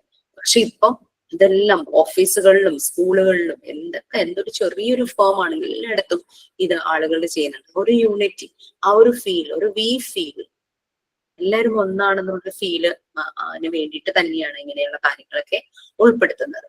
ഓക്കെ, കുട്ടികളുടെ ബിഹേവിയർ ഷേപ്പ് ചെയ്യുക എന്നുള്ളതാണ് അവരിലെ പോസിറ്റീവ് ചേഞ്ചസ് വരുത്തുക. അപ്പൊ ഇതൊരു അതിന് ഇവരുടെ ബിഹേവിയർ സ്റ്റഡി ചെയ്യുക എന്നുള്ള കാര്യം ഇവിടെ വേണം. അതായത് സയൻസ് ഓഫ് ബിഹേവിയർ സ്റ്റഡി ചെയ്യാനുള്ളത്. എല്ലാ ടീച്ചേഴ്സിനും കുട്ടികളെ മനസ്സിലാക്കാനായിട്ട് പറ്റും. അവർ ഇന്ററാക്ട് ചെയ്യുന്ന കുട്ടികൾ ആദ്യമായിട്ട് ടീച്ചിങ് പ്രാക്ടീസിന് പോകുന്നവര്, ചിലര് പക്ഷേ ട്യൂഷൻ എടുത്ത എക്സ്പീരിയൻസ് ഉണ്ടാവും, അല്ലെങ്കിൽ ഏതെങ്കിലും ഇൻസ്റ്റിറ്റ്യൂട്ടിൽ വർക്ക് ചെയ്ത എക്സ്പീരിയൻസ് ഒക്കെ ഉണ്ടാവും. ഇതൊന്നുമില്ലാതെ ആദ്യമായിട്ട് ടീച്ചിങ് പ്രാക്ടീസിന് പോകുന്ന കുട്ടികൾ മോർണിംഗ് പോകുന്നതിന്റെ രാവിലെ അല്ലെങ്കിൽ തലേന്ന് എന്നെ വിളിക്കും, അല്ലെങ്കിൽ എനിക്ക് മെസ്സേജ് അയക്കും. ഭയങ്കര ടെൻഷനാണ് മാം, ഞാൻ എന്ത് ചെയ്യും, ഞാൻ എങ്ങനെ ഇത് ഡീൽ ചെയ്യും എന്ന്. ഒരു ടെൻഷനും വേണ്ട, നോ വറീസ്. നേരെ ചെല്ലുക, നിങ്ങൾ എന്ത് ചെയ്യണമെന്ന് ആ മക്കള് തന്നെ നിങ്ങളെ കാണിച്ചു തരുന്നത്. ഒന്നും പ്രിപ്പയർ ചെയ്ത് പോകണ്ട, നേരെ അങ്ങോട്ട് പൊക്കോളാൻ പറഞ്ഞു. അങ്ങനെ ടീച്ചിങ് പ്രാക്ടീസിന് ചെല്ലുന്നു. കാരണം മുന്നിലിരിക്കുന്ന ആ പ്യുവർ സോൾസ് ഓരോരുത്തരും യുണീക്കാണ്. അപ്പൊ നമ്മൾ പ്രിപ്പയർ ചെയ്ത് വലിയ ക്ലാസ് ഒക്കെ പ്രിപ്പയർ ചെയ്ത് പോയാലൊന്നും കാര്യമില്ല. അവർക്ക് എന്താണോ ആവശ്യം അത് അറിഞ്ഞു കൊടുക്കാനായിട്ട് നമുക്ക് പറ്റും. ഈവനിങ് ആയപ്പോ എന്നെ കോൾ ചെയ്യും, മാം ഭയങ്കര കംഫർട്ടബിൾ ആയി, ഞാൻ എന്ത് പെട്ടെന്ന് ആ മക്കള് എന്നോട് അടുത്തത്, അവരുടെ സ്നേഹം എന്ന് പറഞ്ഞവർക്ക് വാക്കുകൾ ഇങ്ങനെ കിട്ടില്ല. പറയാനും ഇഷ്ടം പോലെ ഉണ്ടാവും, ഇമോഷണലി അവർ ഭയങ്കരമായിട്ട് ഷോർട്ട് ഓഫ് വേർഡ്സ് ആ ഒരു രീതിയിലേക്ക് മാറും. സോ അതാണ്. അപ്പൊ മുന്നിൽ വരുന്ന കുട്ടികളെ മനസ്സിലാക്കാനായിട്ട് പറ്റണം, നമ്മൾ ഇന്ററാക്ട് ചെയ്യുന്ന കുട്ടികളെ. ഞാനിങ്ങനെ ഇവിടെ നിന്നിട്ട് കുറെ കാര്യങ്ങൾ ഇങ്ങനെ പറയുന്നു. വാട്ട് എവർ ഇറ്റ് ബി, ഞാൻ നിങ്ങളെ കാണുന്നുണ്ടാവില്ല, നിങ്ങളുടെ ശബ്ദമായിരിക്കും കേൾക്കുന്നത്, വളരെ കുറച്ച് പേരുടെ പേര് എനിക്ക് ഇങ്ങനെ കാണാനായിട്ട് പറ്റുമായിരിക്കും. ബട്ട് എന്നാലും ഞാൻ ട്രൈ ചെയ്യുവാണ് നിങ്ങൾ ഓരോരുത്തരെയും മനസ്സിലാക്കി കാര്യങ്ങൾ പറയാനായിട്ട് ഞാൻ ട്രൈ ചെയ്തുകൊണ്ടിരിക്കുക, അല്ലെ. ആ ഒരു ഫീല് നമ്മളുടെ ഉള്ളിൽ വന്നാൽ മാത്രമാണ് നമുക്ക് ഈ ഒരു ഇന്ററാക്ഷൻ സക്സസ് ആയിട്ട് മുന്നോട്ട് കൊണ്ടുപോകാൻ പറ്റുള്ളൂ. അല്ലെങ്കിൽ ഡെഫിനറ്റ്ലി ക്ലാസ്സിൽ കയറുന്നവർ പോലും കയറില്ല. ആ ഒരു ഫീൽ ഇല്ലെങ്കിൽ നിങ്ങൾ കയറില്ല. ഓ ജിഷാമിസിന്റെ ക്ലാസ് ആണോ, കയറിയിട്ട് വലിയ കാര്യമില്ല എന്ന് പറയും. ഞാൻ എന്തെങ്കിലുമൊക്കെ പറഞ്ഞു എനിക്ക് പോർഷൻസ് തീർത്ത് അങ്ങനെ പറഞ്ഞു പോകുകയാണെങ്കിൽ ആ നമ്മളുടെ ആ ഒരു ഇന്ററാക്ഷൻ ആണ് ആ ഒരു 10:30 to 11:30 ഇവിടെ ഒന്ന് പിടിച്ചിരുത്തണമെങ്കിൽ, അല്ലെങ്കിൽ എനിക്കും ടൈം പോകുന്നത് അറിയാതെ ക്ലാസ് എടുക്കാൻ പറ്റണമെങ്കിൽ ആ ഒരു ഇന്ററാക്ഷൻ, ആ ഒരു ബോണ്ടിങ് വേണം. അപ്പൊ മുന്നിൽ വരുന്ന കുട്ടികളെ മനസ്സിലാക്കി ഇന്ററാക്ട് ചെയ്യാനായിട്ട് നമ്മൾക്ക് കഴിയണം, അല്ലെ. അവരെങ്ങനെയാണ് ചിന്തിക്കുന്നത്, ഹൗ ദേ തിങ്ക്. പണ്ട് നമ്മൾ സ്കൂളിലൊക്കെ പഠിക്കുമ്പോൾ നമ്മളുടെ ടീച്ചർമാര് പറയില്ലേ, നിങ്ങൾ അവിടെ ഇരുന്ന് എന്ത് കാണിച്ചാലും ഇവിടെ നിൽക്കുന്ന എനിക്ക് മനസ്സിലാവുന്നു. ഇത് തന്നെയാണ്. ഇത്ര 40-50 കുട്ടികൾ ഉണ്ടെങ്കിലും ഒരു കുട്ടിയൊന്ന് അനങ്ങിയാൽ തന്നെ ഒരു ടീച്ചർക്ക് മനസ്സിലാവും, അല്ലെ. എന്ത് അവിടെ നിന്ന് കാണിച്ചോ എനിക്ക് ഇവിടെ നിന്നാന്ന് മനസ്സിലാവുന്നു. പിന്നെ അതുപോലെ തന്നെ അറ്റ് ദ സെയിം ടൈം മനസ്സിലാക്കണം, കുട്ടികള് എല്ലാരും ഒരേപോലെയല്ല എന്നുള്ളത്. അസീനിയെ പോലെ ആയിരിക്കില്ല എല്ലാവരും. ഓരോരുത്തരും യുണീക്കാണ്. ഒരു യുണീക്ക് പേഴ്സണാലിറ്റി ഉണ്ട്. നിങ്ങളുടെ ഓരോരുത്തരുടെ പൊട്ടൻഷ്യൽ ഡിഫറെന്റ് ആയിരിക്കും. ഓക്കെ, അപ്പൊ എല്ലാവരിലും യുണീക്നെസ് ഉണ്ട്, പ്രത്യേകതകളുണ്ട്. നമ്മൾ ഒരിക്കലും കോപ്പി ക്യാറ്റ് ആകാതിരിക്കുക. ഒരാൾ ചെയ്യുന്ന നല്ല പ്രവൃത്തി കാണുമ്പോൾ നമ്മൾ ഇൻഫ്ലുവൻസ്ഡ് ആകണം. ബട്ട് അതിന്റെ അർത്ഥം അത് തന്നെ അതേപടി ചെയ്തു വെക്കുക എന്നുള്ളതല്ല. നമ്മൾ ഇൻഫ്ലുവൻസ്ഡ് ആകുക തന്നെ വേണം. നമ്മളുടെ പേഴ്സണാലിറ്റി, പിന്നെ ഒരു കുട്ടിയുടെ സ്ട്രെങ്ത് എന്താണ്, വീക്ക്നെസ് എന്താണെന്ന് മനസ്സിലാക്കാനായിട്ട് പറ്റും. ടീച്ചേഴ്സിന് മാത്രമല്ല, പാരന്റ്സും അത് മനസ്സിലാക്കണം. നമ്മുടെ കുട്ടിയുടെ സ്ട്രെങ്ത് എന്താണ്, അവന്റെ വീക്ക്നെസ് എന്താണ്. ഈ സെയിം തന്നെ നമുക്കും ഉണ്ട്. നമുക്കും ദൗർബല്യങ്ങളുണ്ട്, നമുക്കും നമ്മളുടേതായ ചില സ്ട്രെങ്ത് ഉണ്ടല്ലേ. അപ്പൊ അത് നമുക്ക് തിരിച്ചറിയാൻ പറ്റുന്നുണ്ട്. സോ ഡെഫിനറ്റ്ലി നമ്മളെ ഡിപ്പെൻഡ് ചെയ്ത് പോകുന്നവരെ നമ്മളും അതുപോലെ തന്നെ മനസ്സിലാക്കണം. Every individual is unique in nature. ഇപ്പൊ ഒന്ന് അണ്ടർലൈൻ ചെയ്ത് പോയിട്ടോ, ഇമ്പോർട്ടന്റ് ആണ്. എക്സാമിന് ചിലപ്പോൾ ചോദിക്കാം. അതുപോലെ തന്നെ ഇൻഡിവിജ്വൽസ്, പിന്നെ നമുക്കറിയാം ഒരു പ്ലാറ്റ്ഫോമിലേക്ക് വരുമ്പോൾ അവരൊരു ഗ്രൂപ്പായിട്ടും ചെയ്യേണ്ട കാര്യങ്ങൾ ഉണ്ടാവും അല്ലെ. അപ്പൊ ചില ഗ്രൂപ്പുകൾ പെട്ടെന്ന് മേർജ് ആവുന്ന കാണാം. അപ്പൊ കുട്ടികൾ അതിനെ പറയും എന്റെ വൈബിലുള്ളതാണ് അല്ലെ. ആ ഒരു പൾസ് നമുക്ക് ടീച്ചേഴ്സിന് ഫീൽ ചെയ്യും. അപ്പൊ അങ്ങനെ ഗ്രൂപ്പ് ആക്കും. പിന്നെ നമ്മൾ അങ്ങനെ അല്ലെങ്കിൽ പോലും ഗ്രൂപ്പിനെ ഒന്ന് ഷഫിൾ ചെയ്യാനായിട്ട് നോക്കും. ഇപ്പൊ കഴിഞ്ഞ ദിവസം ഞാൻ ഇന്റർവെൻഷൻ ചെയ്യാറുള്ള ഒരു സ്കൂളിൽ ഞാൻ എവരി സാറ്റർഡേ ആണ് എനിക്ക് പോകേണ്ടത്. ചെന്നപ്പോഴേക്കും ഫസ്റ്റ് സെഷൻ ലാസ്റ്റ് സാറ്റർഡേ ആണ് സ്റ്റാർട്ട് ചെയ്തത്. ഡിലേ ആയി തുടങ്ങാനായിട്ട്. അപ്പൊ ചെന്നപ്പോ എല്ലാരും ഇങ്ങനെ ഞാൻ ചോദിച്ചു, നിങ്ങളിപ്പോ 10th ആയി. 10th എന്ന് പറയുന്നത് ഇവർക്ക് പ്രഷറാണ്. ടീച്ചേഴ്സ് സൈഡിൽ നിന്നും വീട്ടിൽ നിന്നും ഒക്കെ പ്രഷറാണ്. പിന്നെ അവർക്കും ഉള്ളില് യെസ് ഞാൻ 10th എന്ന് പറയുമ്പോൾ എനിക്കൊരു സർട്ടിഫിക്കറ്റ് കിട്ടുന്നതാണ്, ഇതുവരെ ഞാൻ ചെയ്ത പോലെ എന്നുള്ള ഫീലും അവർക്ക് ഉണ്ടാവും. അപ്പൊ ഞാനിങ്ങനെ ചോദിച്ചു, 10th ആയപ്പോൾ നിങ്ങൾക്ക് വന്ന ഒരു ഫീൽ എന്താന്ന് ചോദിച്ചപ്പം എല്ലാവർക്കും നല്ലപോലെ പഠിച്ച് നല്ല മാർക്ക് വാങ്ങണം എന്നൊക്കെ പറഞ്ഞു. അറ്റ് ദ സെയിം ടൈം അവർ പറഞ്ഞ ഒരു കാര്യമാണ്, ഞങ്ങൾക്ക് നല്ല സൗഹൃദം ഉണ്ടാക്കാനായിട്ട് പറ്റണം എന്ന് പറഞ്ഞു. ഞാൻ ചോദിച്ചു, നിങ്ങൾ ഒരുമിച്ച് ഇത്രയും കാലം ഇങ്ങനെ 10th വരെ എത്തിയില്ലേ, ഇപ്പൊ പെട്ടെന്ന് അങ്ങനെ പറയുന്നത് എന്താന്ന് ചോദിച്ചപ്പോഴാണ് അവർ പറഞ്ഞത് 9th വരെയും ഒരേ ക്ലാസ്സിൽ പഠിച്ചിരുന്നവരെ 10th ആയപ്പോഴേക്കും ഷഫിൾ ചെയ്തു. അപ്പം അവരുടെ ഫ്രണ്ട്സ് ക്ലോസ് ആയിട്ടിരുന്നവരൊക്കെ മറ്റു ക്ലാസ്സിലായി. കാണുന്നത് തന്നെ കുറവ്. കാരണം ഇപ്പൊ ഫുൾ പഠിത്തമാണല്ലോ. വൈകുന്നേരം ഈവനിങ് സെഷൻ ഉണ്ട്, മോർണിംഗും ഉണ്ട്, സാറ്റർഡേ ഹാഫ് ഡേ സെഷൻ ഉണ്ട്. പിന്നെ ഞാൻ അങ്ങോട്ട് ചെല്ലും, 2 hours അവരുടെ കൂടെ സ്പെൻഡ് ചെയ്യുള്ളൂ. അവരുടെ ഈ പ്രശ്നങ്ങൾ, അവരുടെ ഫീലിങ്സ് ഇതൊക്കെ മനസ്സിലാക്കാനാണ് ഞാൻ പോകുന്നത്. ഒരു ആക്ടിവിറ്റി ഓറിയന്റഡ് പ്രോഗ്രാമാണ്. അപ്പൊ അവർ പറയുന്നത് നല്ല സുഹൃത്തുക്കളെ ഞങ്ങൾക്ക് സമ്പാദിക്കാനായിട്ട് പറ്റണം എന്നിങ്ങനെ പറഞ്ഞു. അപ്പൊ കുട്ടികൾ ആ ഒരു ഫ്രണ്ട്ഷിപ്പ്, അവരുടെ ആ ഒരു കമ്പാനിയൻഷിപ്പിനെയൊക്കെ ഭയങ്കരമായിട്ട് വാല്യൂ ചെയ്യുന്നുണ്ട്. കാരണം അതെനിക്ക് എന്റെ ഒരു നല്ല സുഹൃത്തുണ്ടെങ്കിൽ എന്നെ കറക്റ്റ് ചെയ്യും എന്നുള്ളൊരു ഫീൽ ആയിരിക്കാം ഒരു മോൻ പറഞ്ഞത്. ആ മോനെ പറ്റി പറയുവാണെങ്കിൽ ബാക്കി എല്ലാവരും മാർക്ക് അങ്ങനത്തെ കാര്യം പറഞ്ഞു, ഇവൻ അങ്ങനെ പറഞ്ഞു. ആ കുട്ടിയെ പറ്റി പറയാനാണെങ്കിൽ അവന് ഭയങ്കര ബിഹേവിയറൽ ഇഷ്യൂസ് ഉണ്ടായിരുന്ന ഒരു കുട്ടിയായിരുന്നു. 8ാം ക്ലാസ് തുടങ്ങിയാണ് ഞാൻ അവരുടെ കൂടെ ആ ഒരു ജേർണിയിൽ സ്റ്റാർട്ട് ചെയ്തത്. 8th സ്റ്റാൻഡേർഡിൽ ചെല്ലുമ്പോ ഇവൻ അബ്യൂസീവ് വേർഡ്സ് പറയും, അബ്യൂസീവ് ജെസ്റ്റേഴ്സ് കാണിക്കും. അത് അവന് ചെയ്തില്ലെങ്കിൽ അവൻ എന്തോ ഒരു പ്രശ്നം പോലെയാണ്. കാരണം അവന്റെ വളരുന്ന സാഹചര്യം അതായിരിക്കാം, അവന്റെ ഒരു പീർ ഗ്രൂപ്പ് ഇൻഫ്ലുവൻസ് അതായിരിക്കാം. അപ്പോ ഈ ജെസ്റ്റേഴ്സ്, ഫിംഗേഴ്സ് വെച്ചിട്ട് അബ്യൂസീവ് ജെസ്റ്റേഴ്സ് കാണിക്കും. ഇത് എന്റെ കണ്ണിൽ ഒരു പ്രാവശ്യം പെട്ടു. ഹോൾ ക്ലാസ് ഞാൻ വിളിച്ചില്ല, കാരണം മറ്റു കുട്ടികളുടെ മുന്നിൽ വെച്ചല്ലേ. ക്ലാസ്സിൽ നിന്ന് കുട്ടികൾ പോയ സമയത്ത് ഞാൻ പിടിച്ചു നിർത്തി. ഞാൻ പറഞ്ഞു അവിടെ നിൽക്കാൻ പറഞ്ഞു. കഴിഞ്ഞിട്ട് ഞാൻ പറഞ്ഞു, ഞാൻ ഇന്ന ടൈമിൽ ഇന്ന കുട്ടിയെ നോക്കി ഇങ്ങനെ ഒരു ജസ്റ്റർ നീ കാണിക്കുന്ന കണ്ടിട്ട് എന്നെ ഒന്ന് കാണിക്കാമോ എന്ന് ചോദിച്ചു. വളരെ സോഫ്റ്റ് ആയിട്ടാ ചോദിച്ചേ. ഞാൻ ദേഷ്യപ്പെടുകയൊന്നും ചെയ്തില്ല കേട്ടോ. അത് ഭയങ്കരമായിട്ടാണ് ഇങ്ങനെ തല താഴ്ത്തി കുറേ നേരം ഇരുന്നു. ഇവിടെ എന്റെ മുഖത്തേക്ക് നോക്കാൻ നോക്കി. ഞാൻ കുറെ നേരം നോക്കിയിട്ട് പറഞ്ഞു, ശരി എന്നെ കാണിച്ചില്ല, വീട്ടിൽ ചെന്ന് അമ്മയെ കാണിക്കുമെന്ന് ചോദിച്ചു. എനിക്ക് അവനങ്ങ് കരഞ്ഞു. ഞാൻ പറഞ്ഞു പൊയ്ക്കോളും, അവൻ വീട്ടിൽ പൊയ്ക്കോളും എന്ന് പറഞ്ഞു. അടുത്ത ക്ലാസ്സിൽ വരണോട്ടോ എന്ന് പറഞ്ഞു. അവൻ തലയാട്ടി. കൂടുതൽ അവൻ സംസാരിച്ചില്ല, കാരണം അവനെ സംസാരിക്കാൻ പറ്റില്ല അവൻ. പക്ഷെ നെക്സ്റ്റ് ക്ലാസ്സിൽ അവൻ വരൂന്ന് എന്റെ കൂടെ എന്റെ ഒരു കമ്പാനിയൻ ഉണ്ടായിരുന്നു, എന്നെ അസിസ്റ്റ് ചെയ്യുന്ന ഒരു കുട്ടി ഇപ്പൊ ജർമ്മനിയിലാണ് കേട്ടോ. വരുമെന്ന് തന്നെ ഞങ്ങൾക്ക് ഡൗട്ടായിരുന്നു. ഞങ്ങൾ അത് ഡിസ്കസ് ചെയ്യുകയും ചെയ്തു. വീണ്ടും എന്റെ മനസ്സ് പറഞ്ഞു അവൻ വരുമെന്ന്.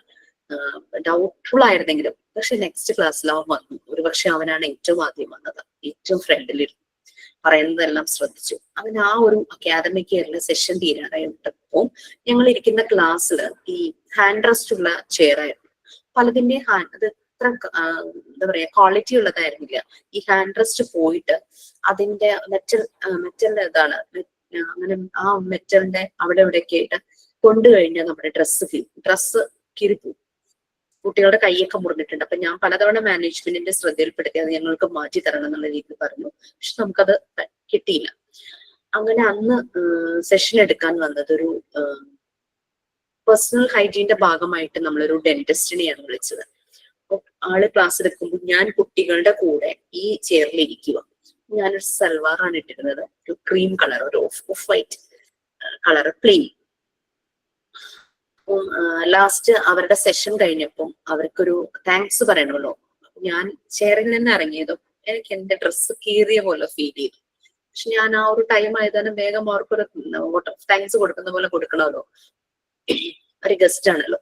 അങ്ങനെ ചെന്ന് സംസാരിച്ച് കഴിഞ്ഞ് എല്ലാരും ഒന്ന് പിരിയുന്ന ടൈം ആയപ്പോ ഈ മോൻ എന്റെ അടുത്ത് വന്നിട്ട് പറഞ്ഞു, മിസ്സിന്റെ ചുരിദാറിന്റെ ബാക്ക് സൈഡ് കീറിയിട്ടുണ്ടെന്ന് പറഞ്ഞു. അവൻ വളരെ രഹസ്യമായിട്ട് എന്നോട് പറഞ്ഞു. അപ്പൊ മറ്റേ സംഭവം തുടങ്ങിയിട്ട് ഏകദേശം ഒരു 1-2 months അത്രേ ആയിട്ടുള്ളൂ. അപ്പൊ വേണമെങ്കിൽ അവന് കളിയാക്കി ചിരിക്കാമായിരുന്നു. അവൻ ആരും അറിയാതെ എന്റെ അടുത്തത് വന്ന് പറഞ്ഞു. ബസ് സ്റ്റോപ്പ് വരെയും എന്നെ അക്കമ്പനി ചെയ്തു, എന്റെ പുറകിൽ നിന്നു, വേറെ ആരും അത് കാണാതിരിക്കാനായിട്ട്. അപ്പം അത് അവനിൽ വന്നൊരു മാറ്റാണ്. ആ മോനാണ് 10th വന്നപ്പോ പറഞ്ഞത്, എനിക്ക് നല്ല സുഹൃത്തുക്കളെ സമ്പാദിക്കാൻ പറ്റും. ശരിക്കും അവനോടുള്ള ഇഷ്ടവും റെസ്പെക്റ്റും ഒക്കെ ശരിക്കും കൂടുമായിരുന്നു. അപ്പൊ ഇങ്ങനെ കുട്ടികളിൽ ചേഞ്ചസ് വരുത്താനായിട്ട് നമ്മൾക്ക് കഴിയണം. നമുക്ക് അവരിലേക്ക് വാല്യൂസ് കൊടുക്കാൻ പറ്റണം. അത് നമ്മളുടെ ഒരു എക്സ്പ്രഷനിലൂടെ ആയിരിക്കാം. നമ്മൾ ഷൗട്ട് ചെയ്ത് വഴക്ക് പറയേണ്ട കാര്യമില്ല. നമ്മൾ അവരെ ഒന്ന് നോക്കിയാൽ മതി അവർക്ക് ചേഞ്ചസ് വരാനായിട്ട്. എല്ലാവരിലും നമ്മൾക്ക് എത്തപ്പെടാൻ പറ്റുന്നില്ലെങ്കിലും നമ്മളുമായിട്ട് കണക്ട് ചെയ്യുന്ന എല്ലാ കുട്ടികളിലേക്കും നമ്മൾക്ക് ഇതുപോലെ ചേഞ്ചസ് വരുത്താനായിട്ട് പറ്റുന്നു. കാരണം ഇവർക്ക് പല ബിഹേവിയറൽ ഇഷ്യൂസ് ഉണ്ട്. അവരുടെ ഏജിനനുസരിച്ച് പല പ്രശ്നങ്ങളും അവരിൽ വരും. അവർ വളരുന്ന സാഹചര്യം അനുസരിച്ചും അവരുടെ ബിഹേവിയറിൽ വരും. ഇതുപോലെ പ്രശ്നങ്ങളുള്ള ഈ ഒരു ബാച്ച് എന്ന് പറഞ്ഞു കഴിഞ്ഞാല് പഠനത്തിൽ പുറകോട്ട് ഇതുപോലെ പ്രശ്നങ്ങളുള്ള കുട്ടികളെ, അങ്ങനെ ബ്രോക്കൺ ഫാമിലീസ് അങ്ങനെ വരുന്നവരായിരുന്നു. അല്ലാതെ പഠനത്തിൽ ടോപ്പ് ഉള്ളവരെയൊന്നും നമ്മൾ സെലക്ട് ചെയ്തില്ലായിരുന്നു.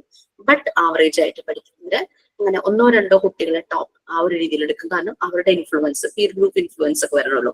പിന്നെ അവർക്കൊരു ഫീൽ തോന്നരുത് ഞങ്ങൾ പഠിക്കാത്ത ഗ്രൂപ്പാണ്, എല്ലാം കൂടെ മിക്സ് ചെയ്തൊരു ഗ്രൂപ്പിനെയായിരുന്നു ഞങ്ങൾ എടുത്തത്. അപ്പൊ അങ്ങനെ അതിന് ഒരു ഗ്രൂപ്പ് ഓഫ് കുട്ടികൾ വരുന്നത് കോസ്റ്റൽ ഏരിയ ആണ്. ഗ്രൂപ്പ് ഓഫ് കുട്ടികൾ വരുന്ന ഏരിയ എന്ന് പറഞ്ഞു കഴിഞ്ഞാൽ അവര് രാവിലെ ഉറക്കണിച്ച് കണ്ണ് തുറക്കുന്ന തുടങ്ങി ഉറങ്ങാൻ പോണവരെ കേൾക്കുന്നത് ചുറ്റുപാടിൽ നിന്നുള്ള അബ്യൂസീവ് വേർഡ്സും കാര്യങ്ങളുമാണ്. പിന്നെ അവരെക്കാൾ മുതിർന്ന ആൾക്കാരുമായിട്ട് കമ്പനിയുള്ള ബോയ്സ് ഉണ്ട്, അങ്ങനെയുള്ളവരുണ്ട്. അപ്പൊ ഇവരുടെ ഒരു പ്രശ്നം എന്ന് വെച്ചാൽ ഇവരുടെ ലാംഗ്വേജ് തന്നെ ഇങ്ങനെ തന്നെയാണ്. പിന്നെ സ്മോക്കിങ്ങും ഡ്രിങ്ക്സും 7th സ്റ്റാൻഡേർഡ് തുടങ്ങി ഉപയോഗിക്കുന്ന കുട്ടികളും അതിനകത്തുണ്ടായിരുന്നു. കാരണം മുതിർന്ന ആളുകളുമായിട്ടുള്ള കമ്പനി. അപ്പോ ഇത് നമ്മൾക്ക് അറിയാം. കാരണം അവരുടെ ഒരു ഫിസിക്ക് കണ്ടാൽ അറിയാം അവർ സ്മോക്ക് ചെയ്യുന്നതാണ്, ഡ്രിങ്ക്സ് യൂസ് ചെയ്യുന്നതാണെന്ന് മനസ്സിലാകും. ഒരു ദിവസം, അതായത് സെഷൻ തുടങ്ങിയത് 8ാം ക്ലാസ്സിൽ വെച്ചാണല്ലോ, 1 month ഓൾമോസ്റ്റ് ആവാറായപ്പോഴേക്കും ആ ഒരു ഗ്രൂപ്പ് ഓഫ് കുട്ടികൾ വന്നിട്ട് ഞങ്ങളോട് പറഞ്ഞു, ഞങ്ങൾ ഇനി ഒരിക്കലും അബ്യൂസീവ് വേർഡ്സ് പറയില്ല. നമ്മൾ ഒരിക്കലും അവരോട് സ്ട്രിക്റ്റ് ആയിട്ട് പറഞ്ഞൊന്നുമില്ല, നിങ്ങൾ അബ്യൂസീവ് വേർഡ്സ് യൂസ് ചെയ്യരുത്, അങ്ങനത്തെ ആ ഒരു രീതിയിലുള്ള കൺട്രോളിങ് അവിടെ ഇല്ലായിരുന്നു, പറയില്ല എന്ന് പറയും. അത് കേട്ടപ്പോ വളരെ സന്തോഷം തോന്നി. ഞങ്ങൾ ഇനി ഒരിക്കലും അത് പറയില്ല, ടീച്ചർക്ക് തരുന്ന വാക്കാണെന്നൊക്കെ പറഞ്ഞു. അത് കഴിഞ്ഞിട്ട് സെക്കൻഡ്, അത് 9th എത്തിയപ്പോഴേക്കും നമ്മൾ ഓരോ പ്രാവശ്യം എത്തുമ്പോൾ ഇവരോട് നിങ്ങൾക്ക് എന്തെങ്കിലും ഷെയർ ചെയ്യാണ്ടെങ്കിൽ പറയണം എന്ന് പറയും. നിർബന്ധമായിട്ടല്ല, ചിലര് ജസ്റ്റ് എന്തെങ്കിലുമൊക്കെ പറയും. അങ്ങനെ അതിലൊരു മോൻ പറഞ്ഞതാണ്, എന്റെ ഫാമിലി ബാക്ക്ഗ്രൗണ്ട് വളരെ മോശമാണ് കേട്ടോ, അച്ഛൻ സൂയിസൈഡ് ചെയ്തതാണ്, അമ്മ ഒരു സാധു സ്ത്രീ, എന്തൊക്കെയോ ജോലിക്ക് പോയാണ് കഴിയുന്നത്, വീട് ഇല്ലാത്തത് കൊണ്ട് റിലേറ്റീവിന്റെ വീട്ടിലാണ് താമസിക്കുന്നത്. അങ്ങനെ താമസിക്കുമ്പോഴുള്ള ബുദ്ധിമുട്ടുകൾ നമുക്ക് ഊഹിക്കാമല്ലോ. ഇപ്പൊ അവന്റെ കൂട്ടുകെട്ട് മുതിർന്ന ആളുകളുമായിട്ടാണ്. അവന് എനിക്ക് തോന്നുന്നു ലൈഫിലെ ആവശ്യമില്ലാത്ത സുഖങ്ങളെ മുഴുവനും അനുഭവിച്ചൊരു കുട്ടിയാണ് ഞാൻ മനസ്സിലാക്കിയിട്ടുണ്ട്. പക്ഷെ ടീച്ചേഴ്സിനോട് ഭയങ്കര റെസ്പെക്റ്റ് ആണ്. അപ്പം അവൻ എണീറ്റ് നിന്ന് പറഞ്ഞു, അവനെ വിളിച്ചൊന്നുമില്ല, അവൻ എണീറ്റ് നിന്ന് പറഞ്ഞു, എനിക്ക് മദ്യപാനം ഉപേക്ഷിക്കണം. അത്രയും കുട്ടികളുടെ മുന്നിൽ വെച്ച് അവനത് പറയണമെങ്കിൽ അത് വെറുതെ ആയിരിക്കില്ലല്ലോ. അങ്ങനെ ആ കുട്ടി പറഞ്ഞു, എനിക്ക് ആഗ്രഹമുണ്ട്, എനിക്ക് മദ്യപാനം ഉപേക്ഷിക്കണം എന്ന് ആഗ്രഹമുണ്ടെന്ന് പറഞ്ഞു. അപ്പൊ നമ്മള് വിചാരിക്കും സ്കൂൾ കുട്ടികളല്ലേ, ഇത്ര പ്രശ്നങ്ങൾ ഉണ്ടോ? അങ്ങനെ സ്കൂളിൽ വെച്ച് സൂയിസൈഡ് അറ്റംപ്റ്റ് ചെയ്യാൻ നോക്കിയ കുട്ടി വരെ ഉണ്ടായിരുന്നു ആ ഒരു ഗ്രൂപ്പില്. സൂയിസൈഡ് അറ്റംപ്റ്റിന് പലതവണ ശ്രമിച്ച കുട്ടികളുണ്ടായിരുന്നു. ഇവർക്ക് ഇങ്ങനെ എന്ന് പറയുമ്പോ നമ്മള് ഭയങ്കര സ്ട്രെസ്സിലാവും ഞാൻ. പലപ്പോഴും അങ്ങനത്തെ ദിവസങ്ങളിലൊന്നും ഞാൻ പിന്നെ വേറൊരു ആക്ടിവിറ്റി ഞാൻ അന്ന് ചെയ്യില്ല. കാരണം അത്രയും സ്ട്രെസ്ഫുൾ ആയിരിക്കും. ഇത് മുഴുവൻ കേട്ട് കഴിയുമ്പോൾ നമുക്കിത് വെന്റിലേറ്റ് ചെയ്യാനായിട്ട് ടൈം എടുക്കും. ഞാൻ ആലോചിക്കും, ആ കുട്ടികളും അവരെ എത്രത്തോളം സ്ട്രെസ്സിലൂടെ കടന്നു പോകും. അവർക്ക് അത്രയും മാനസിക വളർച്ച ആയിട്ടില്ല. ആ ഒരു മെച്യൂരിറ്റി ആവണേ ഉള്ളൂ. ആ ഒരു പ്രായത്തിനിടയ്ക്ക് അവരനുഭവിച്ച പ്രശ്നങ്ങൾ മൂലം സൂയിസൈഡ് അറ്റംപ്റ്റ് പലതവണ നടത്തിയ കുട്ടികളുണ്ടായിരുന്നു. അപ്പൊ അവരെയൊക്കെ ചേർത്ത് പിടിക്കുക എന്ന് പറഞ്ഞു കഴിഞ്ഞാൽ it's very tough for us. കാരണം നമ്മൾ എപ്പോഴും നമ്മൾ കാണുന്നില്ല. ഞാൻ ആഴ്ചയിൽ 2 മണിക്കൂറേ അവരെ കാണുന്നുള്ളൂ. അതൊക്കെയാണ് നമ്മളുടെ ചുറ്റും ഒരു സ്കൂളിലെ കാര്യം ഞാൻ ഈ പറഞ്ഞത്. അങ്ങനെ എത്രയോ സ്കൂളിൽ എത്രയോ മക്കള് എന്തോരം വിഷമങ്ങൾ ഉണ്ടാവും. അപ്പൊ നമുക്ക് ഇവരുടെ തിങ്കിങ്, ഇവരുടെ ഫീലിംഗ്, ഇവരുടെ ഇമോഷൻസ് നമുക്ക് മനസ്സിലാകണം. ആ കുട്ടി വേദനയോടെ ഇരിക്കുകയാണെന്നുള്ളത് നമുക്ക് മനസ്സിലാവണം. അതിന് ആ കുട്ടിയെ പോലെ തന്നെ നമ്മളും പ്യുവർ സോൾസ് ആയിരിക്കണം. നമ്മുടെ ഹൃദയം പ്യൂരിഫൈ ചെയ്യണം. നമ്മൾ പ്യൂരിഫൈഡ് ആവണം. നമുക്ക് എന്തൊക്കെ നെഗറ്റീവ് ഇതുണ്ടോ അതെല്ലാം മാറ്റി നമ്മൾ പ്യൂരിഫൈഡ് ആക്കിക്കൊണ്ടിരിക്കണം. എന്നാൽ മാത്രമാണ് നമുക്ക് മനസ്സിലാവുള്ളൂ. നമ്മൾ ഫുൾ സ്ട്രെസ്സില് നമ്മള് വേണ്ടാത്ത കാര്യങ്ങൾ ആലോചിച്ച് ആളുകൾ നമ്മൾ എന്തെങ്കിലും പറഞ്ഞതിന് അവരോട് ദേഷ്യം ഒക്കെ മനസ്സിൽ വെച്ച് നമ്മൾ പോവാണെങ്കിൽ ഒരിക്കലും നമ്മുടെ മുന്നിൽ വരുന്ന കുഞ്ഞുങ്ങളെ അത് നമ്മൾ അവരോട് ചെയ്യുന്ന ഒരു തെറ്റാന്നേ ഞാൻ പറയുള്ളൂ. സോ എത്രത്തോളം നമുക്ക് പ്യൂരിഫൈ ആകാൻ പറ്റും അത്രത്തോളം നമ്മളിങ്ങനെ പ്യൂരിഫൈ ആയിക്കൊണ്ടിരിക്കണം. അങ്ങനെ ഒരു പ്യുവർ സോൾസ് വന്നു കഴിഞ്ഞാൽ മാത്രമാണ് നമുക്ക് ഡീൽ ചെയ്യാൻ പറ്റുള്ളൂ. കാരണം അത്ര നിഷ്കളങ്കരാണ് നമ്മളുടെ മുന്നിൽ വരുന്നത്. ഓക്കെ, അവരുടെ പേഴ്സണാലിറ്റി, അവരുടെ സ്ട്രെങ്ത്, വീക്ക്നെസ് ഇതെല്ലാം നമുക്ക് മനസ്സിലാക്കണം. പിന്നെ മനസ്സിലാക്കണം, എല്ലാ കുട്ടിയും ഒരുപോലെയല്ല. ഇവൻ ഇത് ചെയ്യാമെങ്കിൽ നിനക്ക് എന്തുകൊണ്ട് ചെയ്തുകൂടാ? ഒരിക്കലും നമ്മളത് പറയരുത്. കാരണം കുട്ടികൾ സിമിലർ അല്ല, അവര് ഡിഫറെന്റ് ആണ്. ഇൻഡിവിജ്വൽ ഡിഫറൻസസ് ഉണ്ട്, യുണീക്ക് ആണ്. ഓരോ കുട്ടിക്കും ഓരോ യുണീക്നെസ് ആയിരിക്കും. പിന്നെ അതുപോലെ തന്നെ ഒരുമിച്ച് വരുമ്പോൾ ബിഹേവിയർ ചേഞ്ച് ചെയ്യും അല്ലേ? ചിലരുടെ ബിഹേവിയർ ചിലരെ ഇൻഫ്ലുവൻസ് ചെയ്യുമായിരിക്കും. അത് പോസിറ്റീവ് ആകാം, നെഗറ്റീവ് ആകാം. അതും നമ്മൾ ശ്രദ്ധിക്കണം. അതാണ് പലപ്പോഴും ഗ്രൂപ്പ് ഡൈനമിക്സ്, ഗ്രൂപ്പ് ആക്ടിവിറ്റി കുട്ടികൾക്ക് കൊടുക്കുന്നത്. ഗ്രൂപ്പ് ആക്ടിവിറ്റി കൊടുക്കുമ്പോഴും നമ്മൾ നല്ലപോലെ ശ്രദ്ധിക്കണം. കാരണം നമ്മള് ഒരു ഗ്രൂപ്പ് ഓഫ് സ്റ്റുഡൻസിനെയാണ് ഡീൽ ചെയ്യുന്നത്, ഒരാളെ ഒറ്റയ്ക്കല്ല. അപ്പൊ അതും നമ്മൾ മനസ്സിലാക്കണം, ആ ഒരു ഗ്രൂപ്പ് ഡൈനമിക്സ്. ഗ്രൂപ്പിന്റെ സൈക്കോളജി, ഗ്രൂപ്പിലാവുമ്പോ അവരെങ്ങനെ മാറുന്നു, ഇൻഡിവിജ്വൽ ആവുമ്പോ അവരെങ്ങനെ മാറുന്നു, ഇതെല്ലാം. പിന്നെ ഗ്രൂപ്പിന്റെ ഇൻഫ്ലുവൻസ് ഓരോ കുട്ടിയിലും ഉണ്ടാകുന്നത്. അതുകൊണ്ട് സോഷ്യോ കൾച്ചറൽ പ്രോഗ്രാമിനെ പറ്റി ടീച്ചർക്ക് ഒരു അവയർനെസ് ഉണ്ടായിരിക്കണം. നമ്മൾ ഗ്രൂപ്പായിട്ട് കുട്ടികളെ ഓരോ പ്രോഗ്രാം ചെയ്യുമ്പോൾ, ഫോർ എക്സാമ്പിൾ ഓണം സെലിബ്രേഷൻ നടത്താൻ പോവാം. അപ്പൊ ടീച്ചർ കുട്ടിയെ മനസ്സിലാക്കിയിട്ടുണ്ടെങ്കിൽ ഒരു സർട്ടൻ ഗ്രൂപ്പ് ഓഫ് കുട്ടികളെ ചിലപ്പോൾ പൂവിടാനായിട്ടും അല്ലെങ്കിൽ അതിന്റെ ഡിസൈൻ വരയ്ക്കാനായിട്ടും അങ്ങനെ അവരുടെ സ്ട്രെങ്ത്തും വീക്ക്നെസ്സും മനസ്സിലാക്കുവാണെങ്കിൽ നമുക്ക് അവരെ അതിനനുസരിച്ച് അവരുടെ സ്ട്രെങ്ത് കൂടുതൽ അവർക്ക് സ്ട്രെങ്ത് ആക്കാം, വീക്ക്നെസ്സിനെ ഓവർകം ചെയ്യാനായിട്ട് അവരെ ഹെൽപ്പ് ചെയ്യാം. Okay, next 2 paragraphs വായിക്കാമോ?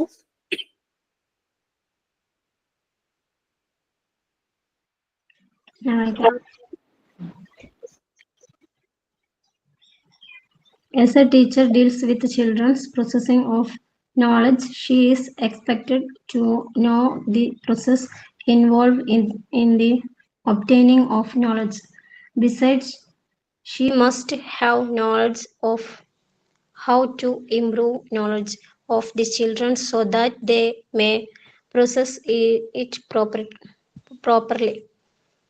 It is important that of teachers must know what type of knowledge item can be absorbed mentally by children of a pictorial age group. In short, psychology help teacher in deciding what to teach, who to teach, and how to teach. As the children undergoing pre-primary education are very young and not much expected of the society or larger environment. A teacher must be intensely careful in dealing with them. They are very subtle and sensitive. They are likely to absorb or internalize internalize anything they come across. A teacher who is engaged in adjusting the very young generation of the society is expected to have a good knowledge of psychology of the children. Thank you. കുട്ടികളുമായിട്ട് deal ചെയ്യുന്നത് teacher നമുക്കറിയാം അല്ലെ. കുട്ടികൾക്ക് നമ്മൾ knowledge provide ചെയ്യുവാണ്. ഇപ്പൊ എന്തെങ്കിലും ഒരു സബ്ജക്ട് റിലേറ്റഡ് ആണെങ്കിലും വേറെ എന്ത് റിലേറ്റഡ് ആണെങ്കിലും ഔട്ട് ഓഫ് സബ്ജക്റ്റോ അങ്ങനെ എന്ത് റിലേറ്റഡ് ആണെങ്കിലും ഒരു നോളജ് പ്രൊവൈഡ് ചെയ്യുമ്പോൾ അത് എങ്ങനെ അവർക്ക് പ്രൊവൈഡ് ചെയ്യണം എന്നുള്ളത് ഒരു ടീച്ചർ അറിഞ്ഞിരിക്കണം. നമുക്ക് പല രീതിയിൽ ആൽഫബറ്റ്സ് പഠിപ്പിക്കാം, പല രീതിയിൽ നമ്പേഴ്സ് കൗണ്ട് ചെയ്യാൻ പഠിപ്പിക്കാം, അഡീഷൻ പഠിപ്പിക്കാം. ചില ടീച്ചേഴ്സ് മാത്സ് പേടിയായിട്ടിരിക്കുമായിരിക്കും. ഒരു ടീച്ചർ വന്ന് മാത്സ് എടുക്കാൻ തുടങ്ങുമ്പോൾ കുട്ടികൾ ആ ടീച്ചറെ ഇഷ്ടപ്പെടുന്നതിന് കാരണം she knows how to teach അല്ലേ. അത് പേടി ആയിട്ട് ഒന്നും മനസ്സിലാകാതെ ഇരുന്നത് ഒരു ടീച്ചർ വന്ന് പഠിപ്പിക്കാൻ തുടങ്ങുമ്പോഴേക്കും കുട്ടികൾക്ക് അത് മനസ്സിലാകുന്നുണ്ട്, മാത്സിനെ ഇഷ്ടപ്പെടുന്നുണ്ടെങ്കിൽ ആ ഒരു ടീച്ചർക്ക് അറിയാം മുന്നിലുള്ള ഗ്രൂപ്പിനെ മനസ്സിലാക്കി എങ്ങനെ പഠിപ്പിക്കണം എന്നുള്ളത്. ഓക്കെ, എങ്ങനെ എന്ത് പഠിപ്പിക്കണം എന്നുള്ളത് മനസ്സിലാകും. അപ്പൊ അതിൽ ഓരോ കുട്ടിയുടെയും വീക്ക്നെസ് മനസ്സിലാക്കിയിട്ടായിരിക്കും ആ ടീച്ചർ അത് പ്രൊവൈഡ് ചെയ്യുന്നത്. കാരണം ഞാനൊക്കെ പഠിക്കുന്ന സമയത്ത് എനിക്ക് ഓർമ്മയുണ്ട് എല്ലാ കുട്ടികൾക്കും മാത്സ് ഭയങ്കര പ്രോബ്ലം ആയിരുന്നു. എനിക്ക് ഇഷ്ടപ്പെട്ടൊരു സബ്ജക്റ്റ് ആയിരുന്നു മാത്സ്. മാത്സ് പഠിപ്പിക്കുന്നവരെല്ലാം ഭയങ്കര ഭീകര അന്തരീക്ഷമാണ് സൃഷ്ടിക്കുന്നത്. ഈ പറയുന്ന ചൂടിലൊക്കെ കൊണ്ടുവന്ന് ഡെസ്കിലടിച്ച് എല്ലാവർക്കും പേടിയാ. ഹോംവർക്ക് തന്നുവിടും, കുട്ടികൾ എന്താ ചെയ്യുന്നവരുടെ നോക്കി കോപ്പി ചെയ്യും. ഇതാണ് സംഭവിക്കുന്നത്. അത് ആ ഒരു പ്രോപ്പർ വേയില് കുട്ടിക്ക് പ്രസന്റ് ചെയ്ത് കൊടുക്കാൻ പലരും ഫെയിൽ ആയിട്ടുള്ളതാണ്. അതുകൊണ്ട് തന്നെയാണ് മാത്സിനെ എല്ലാം പേടിക്കുന്നത്. പക്ഷെ ആ മാത്സ് വളരെ സിമ്പിൾ ആയിട്ട് പറഞ്ഞു കൊടുക്കാൻ പറ്റുന്നവരുണ്ടെങ്കിൽ ഡെഫിനറ്റ്ലി ആ കുട്ടികൾ ആ ഒരു സബ്ജക്റ്റിനെ സ്നേഹിക്കും. എല്ലാ സബ്ജക്റ്റിന്റെയും കേസ് അങ്ങനെയാട്ടോ, മാത്സ് മാത്രമല്ല അതൊരു ലാംഗ്വേജ് ആണെങ്കിലും ശരി. എടുക്കുന്ന രീതി ആ ഒരു ടീച്ചർക്ക് അറിയാം, പണി അറിയണ ആള് വേണമെന്ന് പറയണ പോലെ. ഇപ്പൊ സൈക്കോളജി ശരിക്കും അത് തന്നെയാണ് ടീച്ചറെ ഹെൽപ്പ് ചെയ്യുന്നത്. ടീച്ചർക്ക് നല്ല അറിവുണ്ടായിരിക്കാം, പക്ഷെ അത് മുന്നിലുള്ള ഗ്രൂപ്പിനെ മനസ്സിലാക്കി അവർക്ക് പ്രൊവൈഡ് ചെയ്യുക എന്നുള്ളത് തന്നെയാണ് അതിന്റെ വളരെ ഇമ്പോർട്ടൻസ് എന്ന് പറയുന്നത്. സൈക്കോളജി അതിന് ഹെൽപ്പ് ചെയ്യുന്നു ടീച്ചേഴ്സിനെ എങ്ങനെ ആരെ എപ്പോ പഠിപ്പിക്കണം എന്നുള്ള രീതിയിൽ. ഓക്കെ, അപ്പൊ കുട്ടികള് ഇപ്പൊ നിങ്ങളിപ്പോ ഡീൽ ചെയ്യാൻ പോകുന്ന പ്രീ പ്രൈമറി ആണെങ്കിൽ ആ ഒരു ഏജിലുള്ള ചെറിയ യങ് ഏജ്ഡ് ആയിട്ടുള്ള കുട്ടികളെ ആയിരിക്കും ഡീൽ ചെയ്യുന്നത്. അപ്പൊ അവര് കൂടുതലായിട്ടൊന്നും മനസ്സിലാക്കിയിട്ടുണ്ടാവില്ല അവരുടെ ചുറ്റുപാടിനെ കുറിച്ച്. അപ്പൊ ടീച്ചർ വളരെ കെയർഫുൾ ആയിരിക്കണം അവരെ ഡീൽ ചെയ്യാനായിട്ട്. അതുകൊണ്ട് കാരണം അവര് തഴക്കവും പഴക്കവും ഒന്നും വന്നിട്ടുള്ള കുട്ടികളല്ല. അവർക്ക് ഇമോഷൻസിനെ മാനേജ് ചെയ്യാനായി വരുന്നതേ ഉള്ളൂ. അവർക്ക് എന്തും അവരുടെ ചുറ്റുപാടുമുള്ള എന്തും അവർക്ക് പുതിയതായിരിക്കും. അതുകൊണ്ട് ഇങ്ങനെയുള്ള കുട്ടികളെ ഡീൽ ചെയ്യുമ്പോൾ വളരെ കെയർഫുൾ ആയിരിക്കും. എല്ലാവരും പറയണേ കൊച്ചുകുട്ടികളെ പഠിപ്പിക്കാനാണ് വിഷമം, അത് ചെയ്യിക്കരുത്. കാരണം നമ്മുടെ ഒരു ബാച്ചിൽ ഒരു ബി.എഡ് എവിടെ എന്തോ കഴിഞ്ഞൊരു കുട്ടി ഉണ്ടായിരുന്നു. അപ്പൊ കോഴ്സ് കഴിഞ്ഞു, മാരേജ് കഴിഞ്ഞു, കുട്ടികളായി ഭയങ്കരമായിട്ട് ദേഷ്യപ്പെടുമായിരുന്നു കുട്ടികളുടെ അടുത്ത്, സ്വന്തം മക്കളുടെ അടുത്ത്. അപ്പൊ ഹസ്ബൻഡ് ചോദിക്കും, നീ ഒരു ടീച്ചർ ആകാൻ പഠിച്ചതല്ലേ, എന്നിട്ട് നിനക്ക് എന്താ പറ്റാത്തെന്ന് ചോദിക്കും. നിങ്ങൾ കുട്ടികളെ ഇങ്ങനെ പഠിപ്പിക്കണം എന്ന് പഠിക്കുന്നവരല്ലേ, എന്നിട്ട് എന്താ നിനക്കത് മനസ്സിലാകാത്തെന്ന് പറയും. അതിനൊരു മറുപടി പറയാൻ പറ്റാറില്ലായിരുന്നു. വൈവ സമയത്ത് എന്നോട് ഷെയർ ചെയ്ത കേട്ടോ. അത് കഴിഞ്ഞ് കുഞ്ഞിനെ KG-യിലാക്കിയപ്പോ ആ മോന് ഭയങ്കര ചേഞ്ചസ് വന്നു.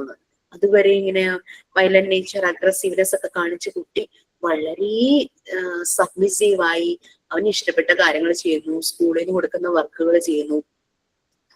കാരണം ഈ സ്കൂളിലേക്ക് വിടുന്നതിന് മുമ്പ് ആദ്യമായിട്ട് സ്കൂളിലേക്ക് വിടുന്നതിന് മുമ്പ് ഈ കുട്ടികളെ ആൽഫബറ്റ്സ് ഒക്കെ പഠിപ്പിക്കാനായിട്ട് വീട്ടിലൊരു ശ്രമം നടത്തുമല്ലോ. എന്ത് ചെയ്തിട്ടും ഒരു ലെറ്റർ പോലും പഠിക്കാത്ത കുട്ടി ഒറ്റ ദിവസം കൊണ്ട് 3-4 ലെറ്റർ പഠിച്ചിട്ട് അത് വീട്ടിൽ വന്നിരുന്ന് പറയാതെ തന്നെ എഴുതുന്ന കണ്ടപ്പോ ഈ M.Ed കഴിഞ്ഞ അമ്മയ്ക്ക് ഭയങ്കര അതിശയായി എന്ന് പറയാം. അപ്പൊ അവര് ശരിക്കും നമിച്ചു എന്ന് പറയാ കൊച്ചുകുട്ടികളെ നോക്കിയ ആ ടീച്ചർമാരെ. അങ്ങനെയാണ് ഡിസൈഡ് ചെയ്തത് മോണ്ടിസോറി പഠിക്കാനായിട്ട്. അങ്ങനെ ഇപ്പൊ മോണ്ടിസോറി ജോയിൻ ചെയ്തു. അടുത്ത സ്കൂളിൽ തന്നെ, എനിക്കൊന്ന് മോൻ പോകുന്ന സ്കൂളിൽ തന്നെ ആ കുട്ടിക്ക് ജോബ് കിട്ടുകയും ചെയ്തു. അത് കഴിഞ്ഞപ്പോ തന്നെ മാറ്റം വന്നു, ഹസ്ബൻഡ് പറയുകയും ചെയ്തു എന്ന് പറഞ്ഞത്. ആ കുട്ടികളുടെ ഡീലിങ്സ് അതെല്ലാം അത് പറയുക ചെയ്യുന്നത്. അപ്പൊ അത് പറയാൻ ഞാൻ എംഎഡ് വരെയും പഠിച്ചിട്ട് എനിക്ക് കിട്ടാത്തൊരു കാര്യമാണ്. കാരണം ആ എംഎഡ് പഠിക്കുക എന്ന് പറഞ്ഞു കഴിഞ്ഞാൽ അവിടെ ശരിക്കും ഒരു കോമ്പറ്റീഷൻ ഒക്കെ ഉണ്ട്. എന്ത് വർക്ക് ചെയ്യുമ്പോഴും ഒരാൾ ചെയ്യുന്നത് മറ്റുള്ളവരെ കാണിക്കില്ല, അങ്ങനെയൊക്കെ ഉണ്ട് വർക്കുകൾ. നമ്മൾ അങ്ങനെ ഉള്ളൂ, നമ്മളെല്ലാം ഷെയർ ചെയ്യുന്നു. ഞാൻ ഇങ്ങനെയാണ് ചെയ്തത്, അപ്പൊ മറ്റൊരാൾക്ക് അതൊരു റെഫറൻസ്, മനസ്സിലാകാതിരുന്ന ആൾക്ക് അതൊരു റെഫറൻസ്. അപ്പൊ എനിക്ക് ഇതൊരു മോഡൽ കിട്ടി. അപ്പൊ ഞാനും പിന്നെ നമ്മൾ നമ്മുടേതായിട്ടുള്ള ഒരു ടച്ച് അതിൽ വേണമെന്നുള്ളത് മാത്രമേ ഉള്ളൂ, നമ്മുടെ ഒരു ക്രിയേറ്റിവിറ്റി. അപ്പൊ അങ്ങനെ ഒരാൾ ചെയ്യുന്നത് മറച്ചു വെച്ചിട്ടോ അങ്ങനെയൊന്നുമില്ല, എല്ലാം എല്ലാവരുമായിട്ട് ഷെയർ ചെയ്തിട്ടാണ് നമ്മളുടെ ഈ ഒരു മെത്തേഡ് പോകുന്നത്. ഇത് തന്നെയാണ് നമ്മൾ കുഞ്ഞുങ്ങളിലേക്ക് പകർന്നു കൊടുക്കുന്നത്. അവരുടെ ആ സെൽഫിഷ്നെസ് അതൊക്കെ പോവുക, ഒരു മ്യൂച്വൽ ഹെൽപ്പ്, റെസിപ്രോക്കൽ ഹെൽപ്പ്, അതെല്ലാം അവരിൽ വരും. ഒരാളെ ഹെൽപ്പ് ചെയ്യാൻ അവർ ഒട്ടും മടിക്കില്ല. അതുകൊണ്ട് ഈ കുട്ടികളെ വളരെ ഡീൽ ചെയ്യുമ്പോൾ കെയർഫുൾ ആയിരിക്കണം. വെരി സബ്റ്റിൽ, സൂക്ഷ്മം, സെൻസിറ്റീവ്, സബ്റ്റിൽ ആൻഡ് സെൻസിറ്റീവ് ആയിരിക്കും. അവരെല്ലാം അബ്സോർവ് ചെയ്യും, അവരുടെ ചുറ്റും വരുന്നതിനൊക്കെ അവർ അബ്സോർവ് ചെയ്യും. അപ്പൊ ഇതിൽ എൻഗേജ് ചെയ്തിരിക്കുന്ന ഈ കുഞ്ഞു കുട്ടികളുമായിട്ട് ഡീൽ ചെയ്യുന്ന എന്താ പറയാ ആ ഒരു ടീച്ചർ എന്ന് പറയുന്നത് കുട്ടികളുടെ സൈക്കോളജി നല്ല പോലെ അറിഞ്ഞിരിക്കുന്ന ഒരാളായിരിക്കണം. ഒരു good knowledge of psychology of the children. Okay okay, നമുക്ക് മൈൻഡ് അപ്പ് ചെയ്യാം. സൈൻ ഔട്ട് ഉണ്ടോ? Good morning, everyone. I am Devi, and it's my privilege to deliver the signing out for today's class about development psychology. And I just wanted to say thank you for your hard work in teaching our online class. I really appreciate your passions and dedication. I know online teaching can be challenging, but you have done a great job making your class engaging and accessible. Thank you, ma'am. And I would also like to thank you all my batchmates for active participation today. Thank you. Have a good day. Thank you, ma'am. Thank you, ma'am. Thank you, Thank you, ma'am. Thank you, ma'am. Thank you, ma'am.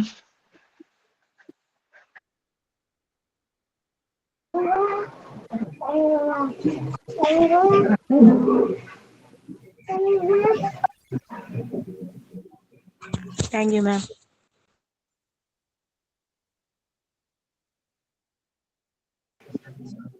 Thank you, ma'am.